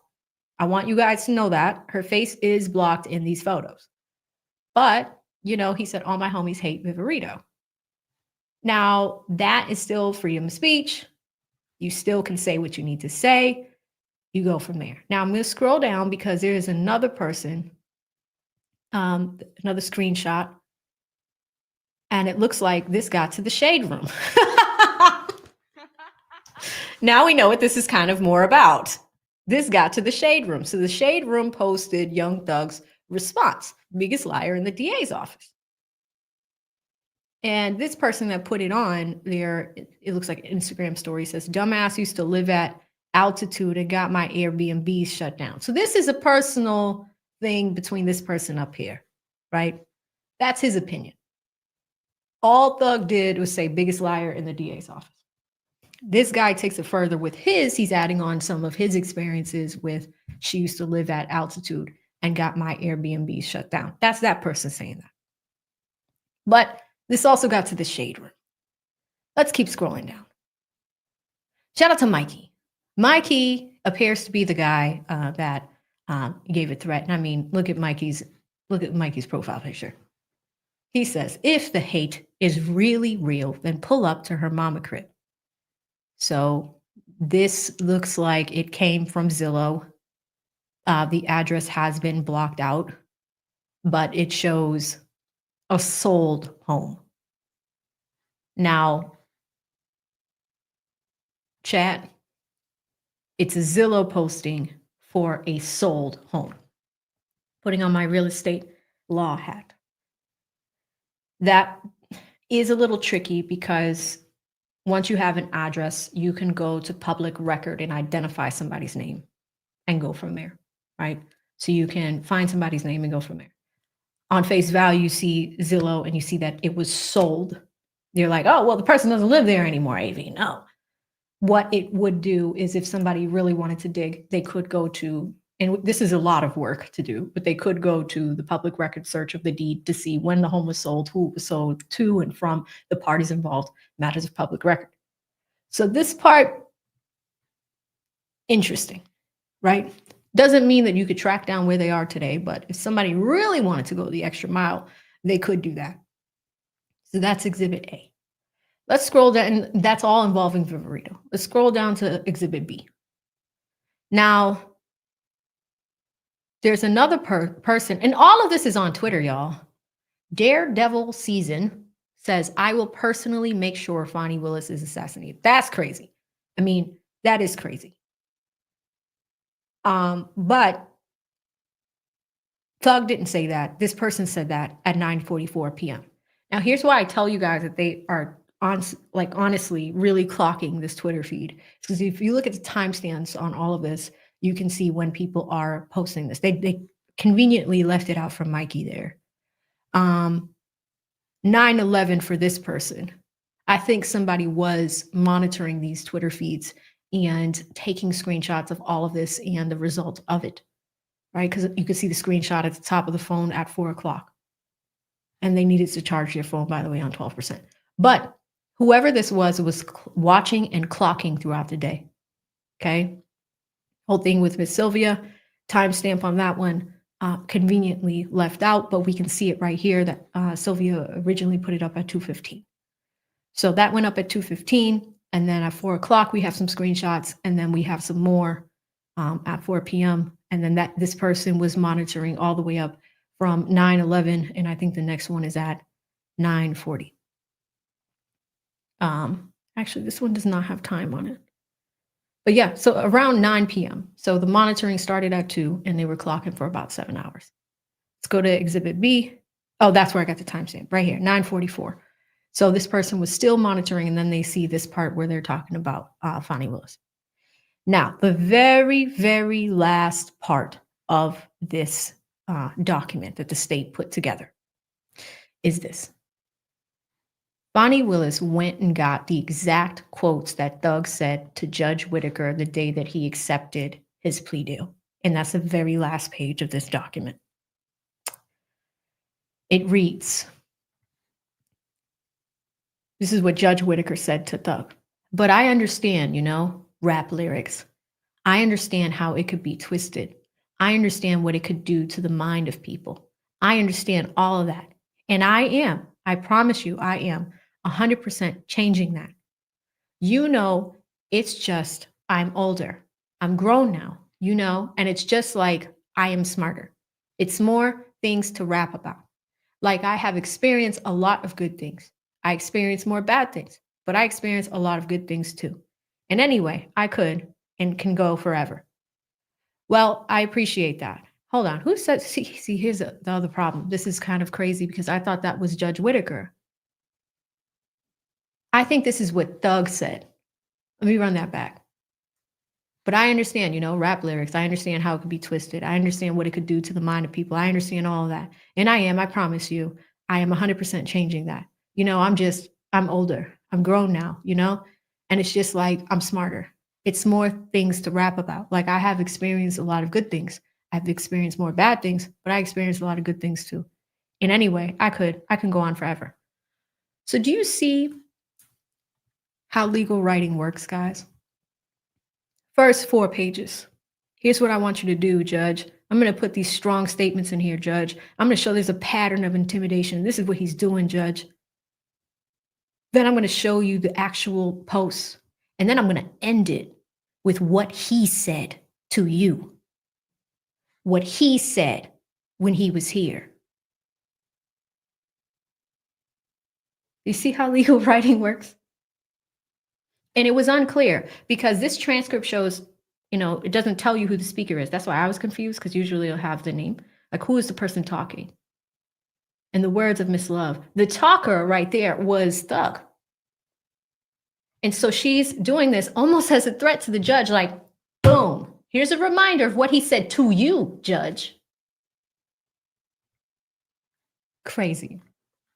Let me scroll back in and let's see what Judge Whitaker said. She says, well, I appreciate it. And I appreciate that you realize how much of an impact you have on people. I mean, it's past your neighborhood. It's worldwide, especially young people. And having come up from where you came up from and living in and around that, you know that gangs are damaging to our community. And it may be that a whole lot of rap music in the rap industry is, I mean, honestly, it sounds like a modern day version of, you know, kind of WWE wrestling that used to be on television, where people would just get up there and posture and act like they hated each other. And it may be that that's a lot of what is going on in the music industry with rap. But whether it is faint or not, it has a tremendous, that's the last page of this filing, guys. So it's almost like they took a legal screenshot, was like, click, here's what you and Thug talked about. Oh, I'm going to take a quick break, guys. We're going to read these super chats, and then we're going to look at Brian Steele's response that was filed this morning. Because like I said, it's very slick legal writing. But when you look at it with that extra lens and you really look at what the intention is and what they're trying to do, they're trying to paint a picture because they want to win this argument. Thug is a danger to society. He did this wrong. Even though other people are responsible for those threats, his social implication is a danger to society. Take his probation away, judge. Put him back in court, judge. Put him back, not even in court. Don't recommend him in court. Put him back in jail, judge. And have him pay for the security.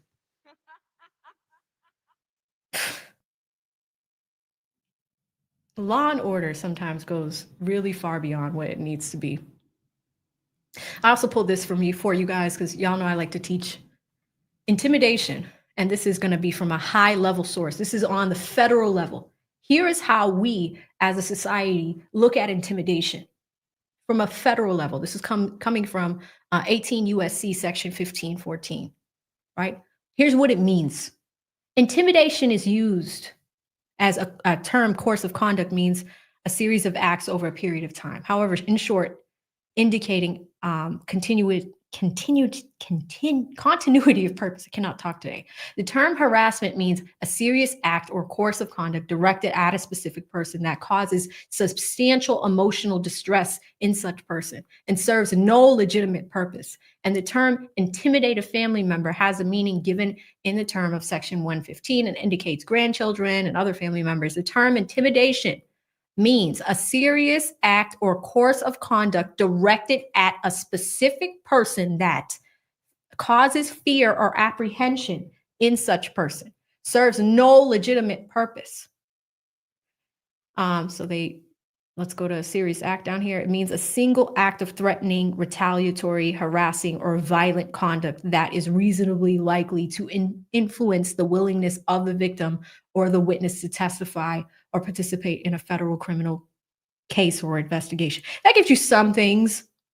Doesn't necessarily fit to this particular case, but just wanted to give you a high level context of what we look at when it comes to intimidation. Did Thug do this specifically? Did he coordinate and calculate specifically to do that? So let's look at Brian Steele's response. Looks like we got images from Twitter on this one. I am going to, looks like it's 4 pages. Just scroll out a little bit so y'all can look at this. Okay. Mr. Williams' response to the state's motion to revoke probation. So Brian Steele was on it. Comes now, Jeffrey Williams, by and through undersigned counsel, and hereby files this response to the state's motion to revoke probation in the above reference case. In support of this response, Mr. Williams shows as follows. Number 1, on or about April 2nd, 2025 at 7:48 p.m., the state filed a motion to revoke his probation. Number 2, the prosecution must place in writing, pursuant to the due process clause of the United States Constitution, go Brian, as well as the Georgia Constitution, the specific act or acts that Mr. Williams supposedly committed to violate his probationary sentence. I love this. Oh my God, it's small the whole time. I'm over here talking. Let me show it to y'all. Share this tab. This is what I was reading. So Brian out the gate is like, Fani, not so fast. You, by law, by the United States, like the law of this land, federal law and state law, you have to tell us what specifically Young Thug did, what Jeffrey Williams did. You did not do that. As shown below, the prosecution's motion to revoke Mr. Williams' probation fails on its face to allege any conduct by Mr. Williams that would rise to a violation of a probationary sentence. Taken in the light most favorable to the prosecution's allegations in the motion to revoke his probation, this honorable court could not find as a matter of fact or law that Mr. Williams violated any term of his sentence. I'm going to go to the next page. So right off the bat, Ryan Steele is like, Fanny, we're not doing this. Okay, here we go. Here's page 2. The state's motion to revoke probation must allege conduct which, if proven by preponderance of the evidence that showed Mr. Williams violated a term of his probation in a specific manner, charged in the motion to revoke probation. As discussed below, taken in the light most favorable to the prosecution's assertions, Young Thug did not violate any term of his probation, and thus the state's motion to revoke must be dismissed at this time with prejudice. 3. The material allegations in the state's motion to revoke are as follows. At a preliminary hearing in an unrelated case, the magistrate court ordered that no witness be shown on television while testifying, and a known blogger deliberately violated that court's order by posting on social media a photograph of investigator Viverito. This allegation has nothing to do with Mr. Williams. First, even the known blogger did not violate. Oh, shoot, Ryan came out for Miss Sylvia. I love it. First, even the known blogger did not violate the magistrate's court order as asserted by the state's motion to revoke Mr. Williams' probation because there was no image shown of investigator Viverito while testifying in this unrelated proceeding. This allegation cannot support the revocation for Mr. Williams' probation. Now, that's a good argument. So basically, Brian's coming in and he's just like, listen, show me what specifically Young Thug did that violated his probation. Let's take those probation documents, put it right side by side and show me where he violated it. Number 1, you're not even telling us what he did. Number 2, even with Miss Sylvia, she didn't show investigator Viverito while she was on the stand. She didn't. She put it in the thumbnail. That's what us YouTubers call, the picture at the front of the videos. She put it in the thumbnail. So Brian Steele showed out for Miss Sylvia, was just like, she didn't violate it. Show us where. So that's one thing. Now let's keep going. Second, Mr. Williams amplified Miss Sylvia's act by reposting the image with the caption, Marissa Viverito is the biggest liar in the DA's office. Brian says, first, there is no suggestion that Young Thug knew of the magistrate court order not to show investigator Viverito on TV while testifying. Second, the allegation asserts that Young Thug reposted an image and wrote a caption. And then he has a footnote here. This is a good footnote. Here's what it says.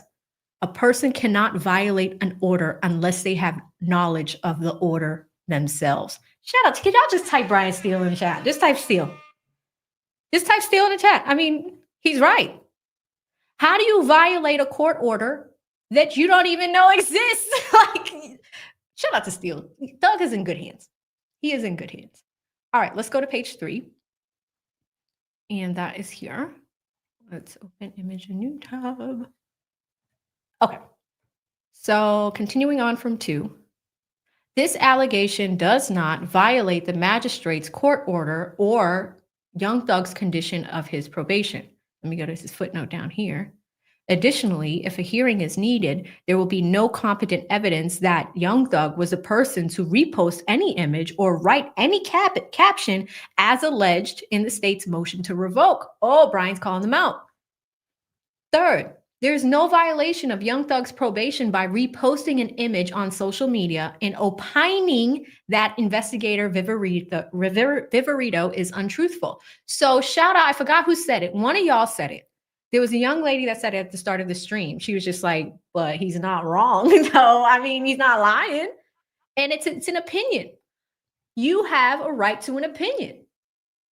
He's opining. I love Brian so much. I want to be Steele when I grow up. Next, Steele goes on to say, the prosecution asserts that Mr. Williams' repost went viral and unknown persons commented. Oh, you see that? Unknown persons commented on the same, which included supposed threats to investigator Viverito, her family, as well as the district attorney.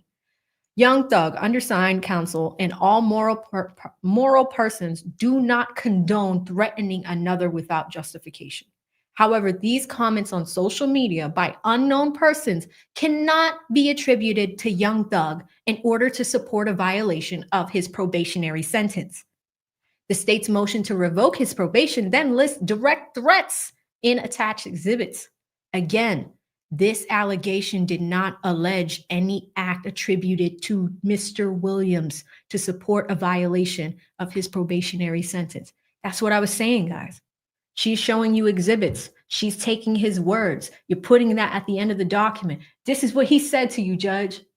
And Brian's like, show us where Young Thug did something directly to violate his probation. Even with the exhibits, even in the 4 pages, they didn't say that. They did not directly state what he did to violate his probation.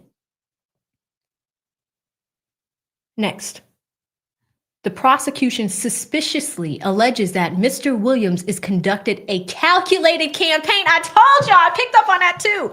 A calculated campaign of intimidation, harassment, and misinformation designed to undermine the legal process and other baseless assertions. These conclusions do not support a motion to revoke his probation. And a reminder, the remainder of the state's motion to revoke probation is argument without any substance to allege an illegal or unlawful act conducted by Mr. Williams. The revocation of Young Thug's probation involves the loss of liberty, which is a serious deprivation. And then on the bottom, it says, additionally, if a hearing is needed, there will be no competent evidence that Young Thug was the person to repost any image or write the caption. Okay, I read that part. Let's go to the last page, y'all, of Brian's response. That is here. Share this tab instead. Okay, it says Young Thug is entitled to due process of law. This honorable court may not revoke any part of Young Thug's probation unless Young Thug violates admits the violation as alleged that happened in the state's April 2nd motion to revoke probation, or unless the evidence produced at the hearing establishes by preponderance of the evidence of the violation alleged. So Brian's also like, y'all don't have proof. In the case at bar, in the light most favorable to the prosecution's motion to revoke probation, Young Thug can admit to all of the allegations alleged and still not have violated any term of his probationary sentence. Thus, the state's motion to revoke probation is deficient. Therefore, Mr. Williams asked the honorable court to deny the state's motion to revoke probation without a hearing. If a hearing is needed, Mr. Williams will be prepared. Wherefore, Mr. Williams respectfully requests this honorable court to order that motion to revoke be denied. So Brian Steele filed that this morning. We are good to go there. What do y'all think? What do y'all think? Brian Steele fired back with the shots. Like, show us where. And he picked up on what I picked up on. A calculated effort to go and mess with the state. Young Thug don't want to talk to these people like at all. Shout out to our stream sponsor, Zoe, gifted 50 memberships. Thank you, Zoe, for doing that. D with the 2 says, fraud Fulton Fani back at it again. That's right. I gifted y'all some memberships. I do it once a month at the start of the month. This is my first stream after April 1st, I believe. Second to last stream. So I didn't do it last stream, but I'm doing it today. I gifted y'all 10 memberships. Shout out to Nature Self-Study H with the 60. Thank you so much. Says love and support medical and law school program going well. It's good to see you. I remember you now. Giving you an update, but also love AV. Thank you so much. Study hard. Law school is a lot. I went through it. It was a pain in the ass, but it's worth it. I'm on YouTube now, but I love it. But in medical too, I mean, you must be incredibly intelligent because being a doctor, and you're going to be a doctor on both sides, you're going to have a Juris Doctorate, a JD, and also have a medical license at the same time. That is a unique combination. And congratulations to you, Nature Self Study. Thank you so much for the generous super chat and for the update. Y'all could do me a favor. Can y'all type NSS in the chat, Nature Self Study, so we can show our support in getting those degrees and getting it done. And then look, Nature comes back and gifted 10 memberships. Thank you so much, Nature. Really appreciate you. And look at all the love and support the chat is giving you. We are cheering you on. We want everybody to be successful over here. So really, really appreciate you, Nature. Coming back over to Dion, right, hits me with the 2, says corrupt people hate being exposed for corruption. And that's the thing. This seems more like vitriol, like pissed off that you know you got to hire extra security, and now you're demanding that they'll pay for acts of other people, and you're also failing to show what he did directly, because that's why I showed you guys a definition of intimidation, because you have to have the intent to like intimidate people. You have to have the intent. You have to be directing people. Even when it comes to witness intimidation, you have to be directing people to go and do something to prevent them from testifying or whatever the case may be. He just said the woman's a liar. I mean, if the glove fits. Thank you so much, Deandra. And look, Nature Self Study, I believe, might be on some stream sponsor path here, because he or she, I believe it's she, I don't know, but has gifted another 5 memberships. So we're up to 15 for this stream. And let me just calculate that up. I like to make sure that the stream sponsors, the people that give the most money on the stream, that I am shouting them out correctly, because it is super, super nice of them to do. So 60, 30, 60, 30. Lawyers don't do math well. I think you're definitely over 100. 60, 30, 15. Yeah, 105. So look at that. Nature Self Study is your new stream sponsor, and I want to make sure that we give Nature the love they deserve. Actually, no. They're coming in as a stream sponsor with Zoe. So thank you so much, Nature Self Study. Congratulations on your success. Have at it. Stay with it. It is hard. If you're just now starting law school, you might be in your 1st or 2nd year. Those are the roughest years. The last year is a little bit better. So thank you so much, Nature. I really appreciate you and wishing you the best of luck. Know that you got a chat family here cheering you on. So thank you so much. Shout out to D, hits me with another 2, says Canton PD, go to Cops Plus and buy some supplies. I mean, I'm supposed to be streaming later on tonight on Karen Read Again, but like collecting evidence in cups. This case pisses me off. This case, like the Karen Read case, pisses me off. Like, I'm leaving. Like, I'm out. I'm up here in Massachusetts for now. I might go back to Georgia, but like, I cannot. Full drinking and half tinkin'. Trin with the 20. Thank you so much. He says, get it, mama. Thank you so much for the $20 super chat. Hope you're doing well. If you guys have not checked out Full Drinking and Half Thinking YouTube channel, they talk about all types of things in life. Great panel over there. I think I saw Messy Michonne up there recently, and she is a great creator too. So if any of the mods could drop a link to that channel, check it out. Betty Booty Baby, member for 5 months. Thank you so much for all your time with me. Really appreciate you. Good to see you today. Jackie pops in with a 2, says Seti Nash and AV. Yes, that was a nice surprise. I woke up and I saw all the shenanigans on Twitter, and I was just like, all right, let me jump in. But you guys know I like to look through this stuff first. Verify things before I put them in front of you. We saw Brian Steele's motion. We saw the state's motion yesterday. And I do have a few more things I want to go through with y'all as well, because, looking at Viverito's, LinkedIn, that's another thing that was mentioned. Because even with like Sylvia using that image didn't come from a courtroom. It came from somewhere else, right? It's a thumbnail. So that image must live online somewhere, right? So really interesting. But thank you so much, Jackie.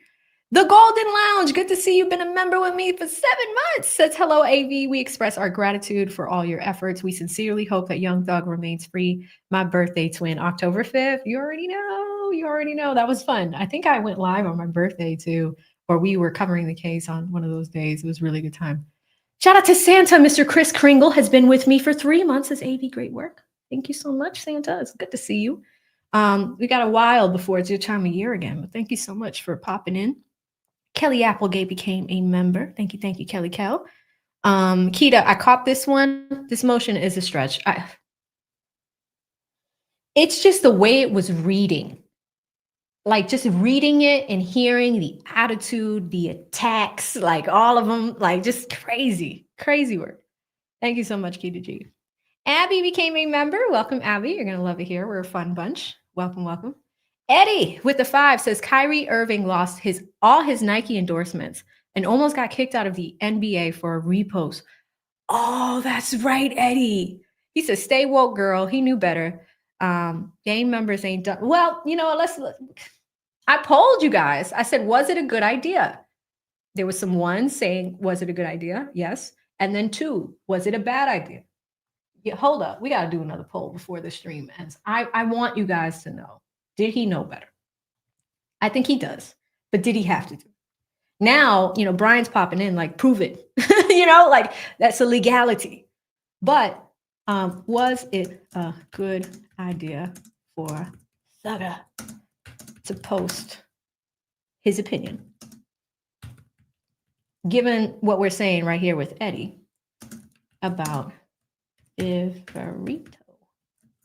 Yes or no? Hold up. We got a poll up. Y'all voted up. I'm going to keep going through our supers and then we'll move on to the next piece. Thank you so much, Eddie. Really appreciate you. E. Capone, what it do? Came in with a 5, says Fani needs to come up with that money, not worrying about Thug. Agreed. She needs to pay Ashley Merchant $54,000. Go pay for that. Pay the people back. Pay people. So it's like we're still like pocket watching over here. We're still with binoculars, clocking what people are doing. And that's what I'm saying. Like, I do think that some of their systems have been improved, meaning like the speed that they were like screenshotting all that stuff. But we saw that for months in the YSL trial. The whole case was built on screenshots from Instagram. So we know the state does that well. But APD, like their response rate has improved. But like, what about the people that are going through things like different crimes in their area? I was one of them. Somebody stole my shit. Like $6,000. It took them like 15 minutes to get there. No follow-up. None. Nothing. That's it. Right? Can somebody help me? I mean, you're watching what Thug's doing. I'm a victim of a crime. Somebody hit me up. I welcome it, APD. Thank you, E. Capone. Shout out to Buddy with the 2. Buddy says, Fani and Love, aka Captain ABAC and Starbuck. Oh my God. Shake my head. Yeah, it's crazy. It's crazy. But it's just you're reminded of the way that they write. And look at that last page I showed you guys. The very last page. It was like a screenshot, but we couldn't see complete sentences. You didn't know who the speaker was. Judge Whitaker's in the middle of a sentence and we don't see the whole thing. It's crazy. Shout out to Pantene Pro V in the chat with the 10 says, this is crazy. My girl Ashley M gonna have to come find out and set Fani straight again. I mean, Ashley, her client, I believe Thugger Daily had posted about this because it was the civil case when it comes to some of their stuff that was missing in the investigation, like the watch, stuff like that. Her client, there was some news about him this morning. I just didn't have time because I wanted to get on this for y'all. So craziness. All right, so we have seen the motion that the state filed last night. We've seen Brian Steele's response this morning. Now I want to do something different. I want to come here where we're going to look at, these are Jeffrey Williams, his documents when it comes to probation. This is the plea deal. We don't need to go through all of that. But what I do want to do is the special conditions of the probation. What are they? What does Thug have to do? What are the conditions of his probation in order for him to stay compliant? So, first one, after 48 hours, defendant shall stay away from Metro Atlanta as defined by the U.S. Census Bureau for the first 10 years of probation, subject to the following exceptions. Defendant is permitted to enter the Metro Atlanta area to attend weddings, funerals, or graduation from high school, college, or graduate school, or for a medical emergency of an immediate family members only.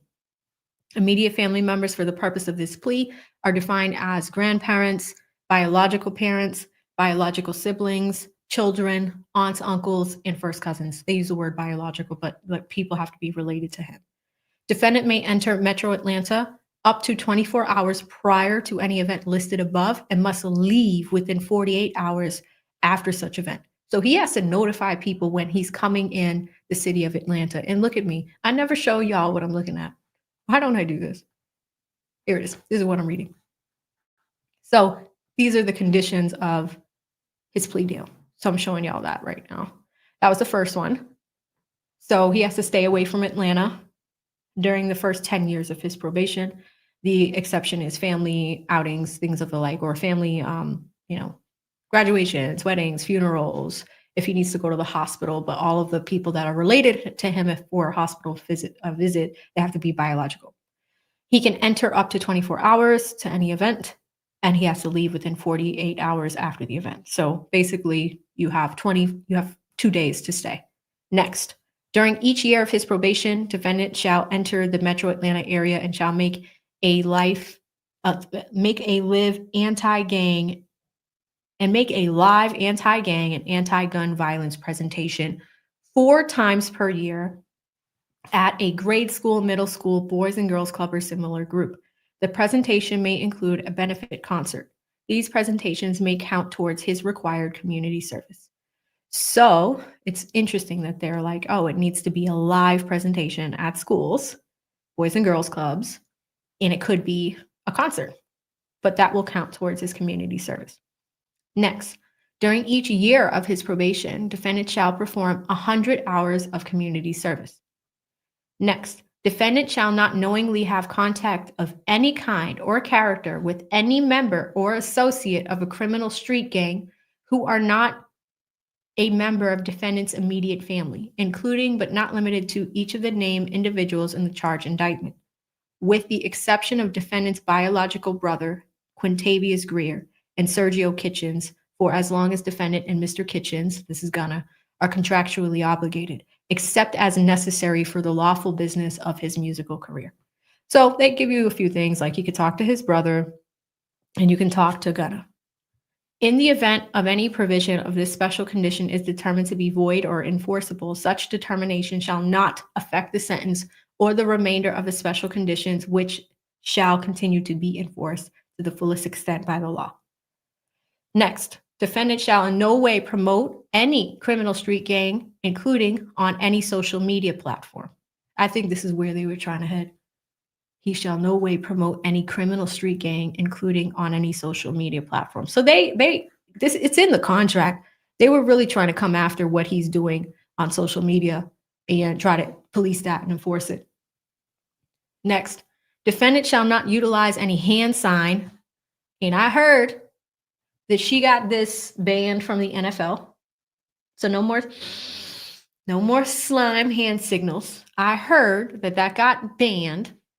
But that is just one thing. He can't use any hand signs, terminology, or language that promotes or represents any criminal street gang directly or indirectly.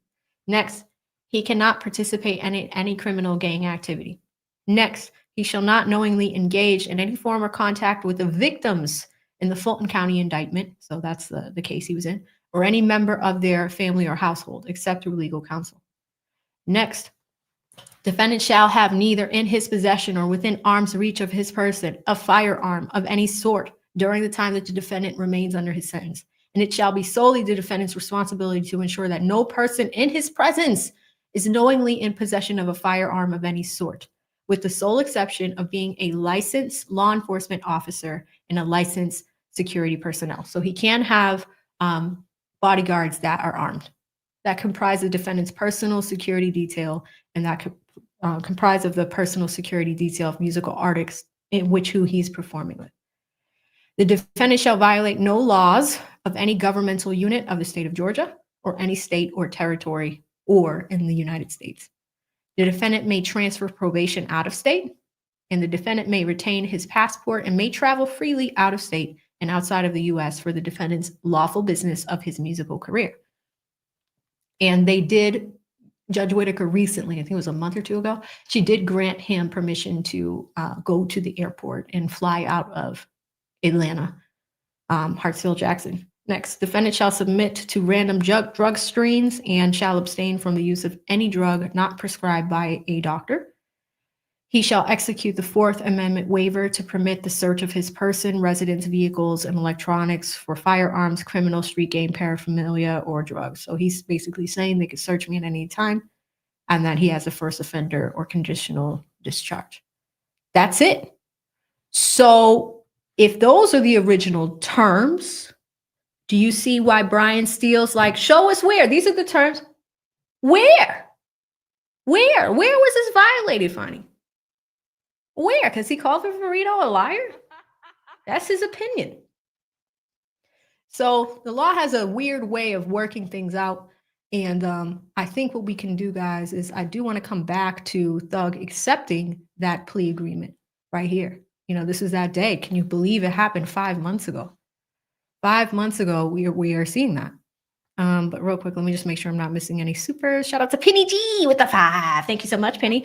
Penny says, Fani, the poster child of how not to act as a professional. Did you see? Penny, did you see me reading it? Just the strong language to take that last page and put it up and, like, you know, say all the things that she said in that very last page. Like, Judge, here's what you said to him. And it's like, the way that they write is just so different. The way that Brian writes is like, nope, don't do it. Here's why. Simple. 4 pages, no fluff. He don't include exhibits like that. She's like, look at this, look at this, look at this, and then look at this. It's like, okay. Thank you. Here comes drama. A little petty. It's a little petty. Shout out to Trucker T Brooklyn gifting 5 memberships. Thanks again, Penny. Penny G, you just got a membership from Trucker T. Brian Donovan got one. Miss AT Alien got one. Alicia got one. It's I too just got one. The shenanigans. Fani strikes again. Ace, you got to scroll all the way back. We've been at it for 2 hours. All right, y'all. I think we are up to date. So why don't we come here and bring us down memory lane, where this is actually Young Thug agreeing to these terms and accepting his plea deal.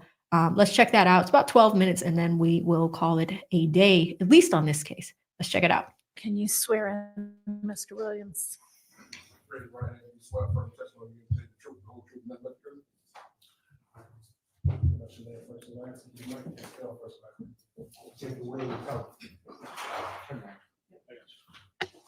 Jeffrey Williams, Jefffery, Williams.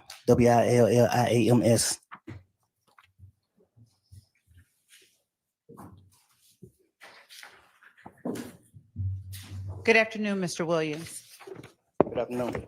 Oh, that voice. Are you the same Jeffrey Oh, Williams my gosh. indicted in case? Oh my God. Use a word that reminds you of Miss Love's voice. As soon as I hear it, it's just, her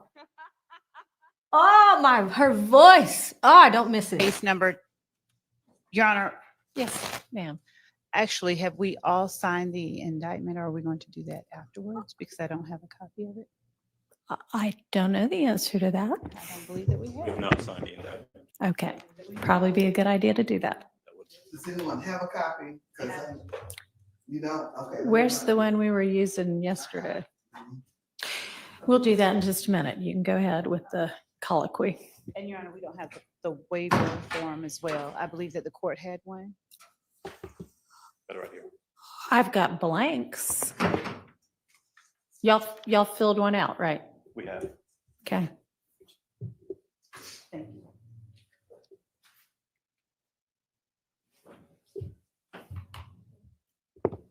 Mr. Williams, are you the same Jeffrey Williams indicted in case number 22SC 183572? Yes. Okay. And are you also known as Young Thug? Yes. Are you at this time taking or under the influence of any alcohol, drugs, or medication? No. Is there any medication that you normally take that you have not been given today? No. How old are you? 33. And how far have you gone in school? 9. Say that one more time. 9. Okay. Are you able to read, write, and understand the English language? Yes. All right. Do you understand that you are charged with the following offenses? Conspiracy to violate the Racketeer Influenced and Corrupt Organizations Act, participation in criminal street gang activity, the leadership charge, participation in criminal street gang activity, violation of the Georgia Controlled Substances Act, 3 counts, possession of a firearm during the commission of a felony, and possession of a machine gun. Do you understand that? Yes. All right. And do you understand that you have the right to plead either guilty or not guilty to these charges, and that if you plead not guilty or remain silent, you will continue to receive a jury trial? Yes. All right. And have you received this waiver of rights form that I hold in my hand from your attorney and reviewed it with your attorney? Yes. All right. And is this your signature on the bottom of this form? Yes.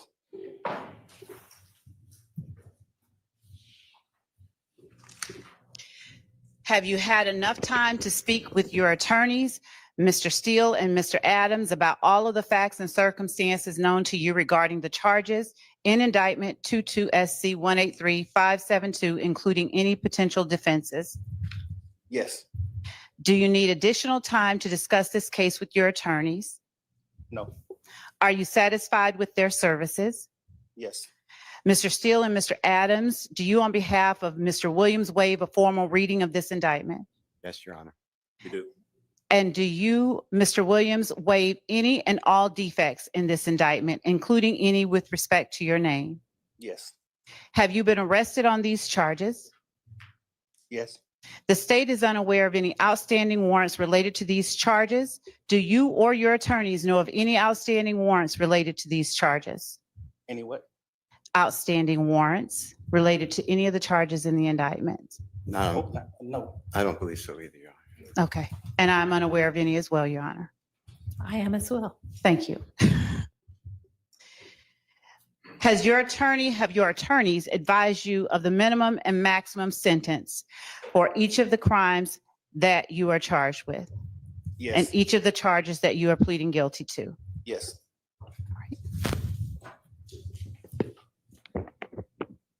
Your Honor, with respect to the charges that Mr. Williams faces, count 1 carries a minimum charge of 5 years and a maximum charge of 20 years in prison, or up to a $25,000 fine, or both. Isn't it a $15,000 fine? Because wasn't it the version of the statute in effect at the time, or was that the same for RICO? Was RICO 25? Yes, RICO was Okay. 25. All right. Thank you. You're welcome. Count 56 carries a minimum sentence of 5 years in prison, a maximum of 20 years in prison, consecutive to any other sentence, with a fine of $10,000 to $15,000, or both. Okay. Count 57 carries a minimum sentence of 5 years in prison and a maximum sentence of 20 years in prison. Count 58 carries a minimum sentence of 1 and a maximum sentence of 10 years in prison. Count 59 carries a sentence range of 5 to 30 years in prison. Count 60 carries a sentence. Hang on, slow down just a second. All right, and that's for the amount of that drug that was found on 59, 5 to 30? That's as a result of the charge itself, I believe, with intent to distribute. I think the 59, Your Honor, is simple possession of cocaine. I have to look at the indictment to be sure. I think that's 60. Okay. Let me look. Okay. Brings back memories, higher thinking. 59 is codeine and Yes. 60 is cocaine. Yes. So, Your Honor, it is with the intent to distribute. So my reading of the statute is that it carries the range of 5 to 30. okay. And Your Honor, also, as I have the indictment in my hand from Ms. Roster, may I pass it to counsel for Mr. Williams? Yes. Thank you.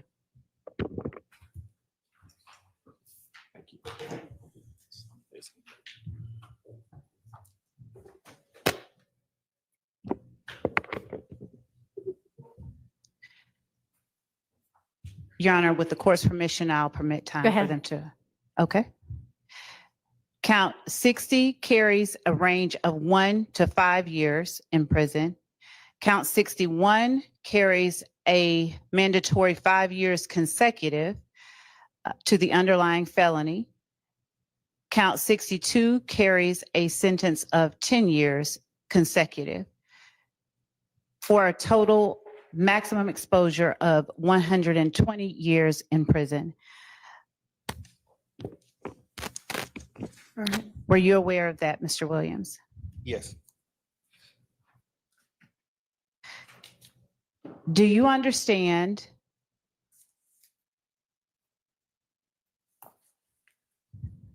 that neither the court nor the district attorney's office has anything to do with parole or the Department of Corrections or the Board of Pardons and Paroles, and that if you are sentenced to confinement in the Georgia Department of Corrections, no one can guarantee parole? You can say yes. Well, She asked you, do you say that? Oh, yes, guarantee ma'am. Parole. Your Honor, may I allow Mr. Williams time to finish signing the indictment? Okay.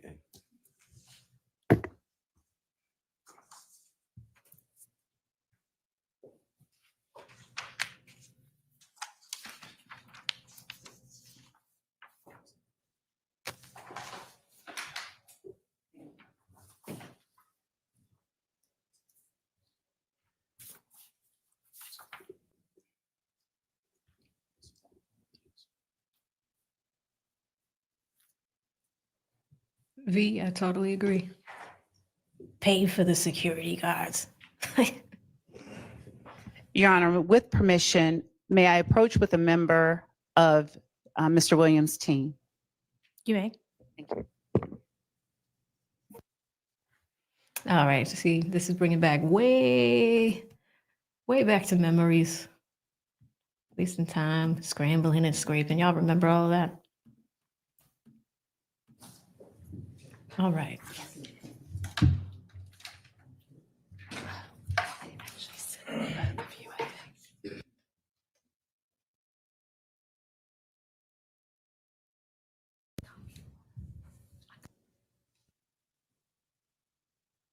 You know, see, this is what I was talking about with the Karen Reed trial. You could use these mics and like mute them and stuff. Mr. Williams, do you understand that this is a non-negotiated plea of guilty, and that since your guilty plea is a blind plea or a non-negotiated plea, the state is making a recommendation of sentencing to the court, notwithstanding the fact that this is a blind plea?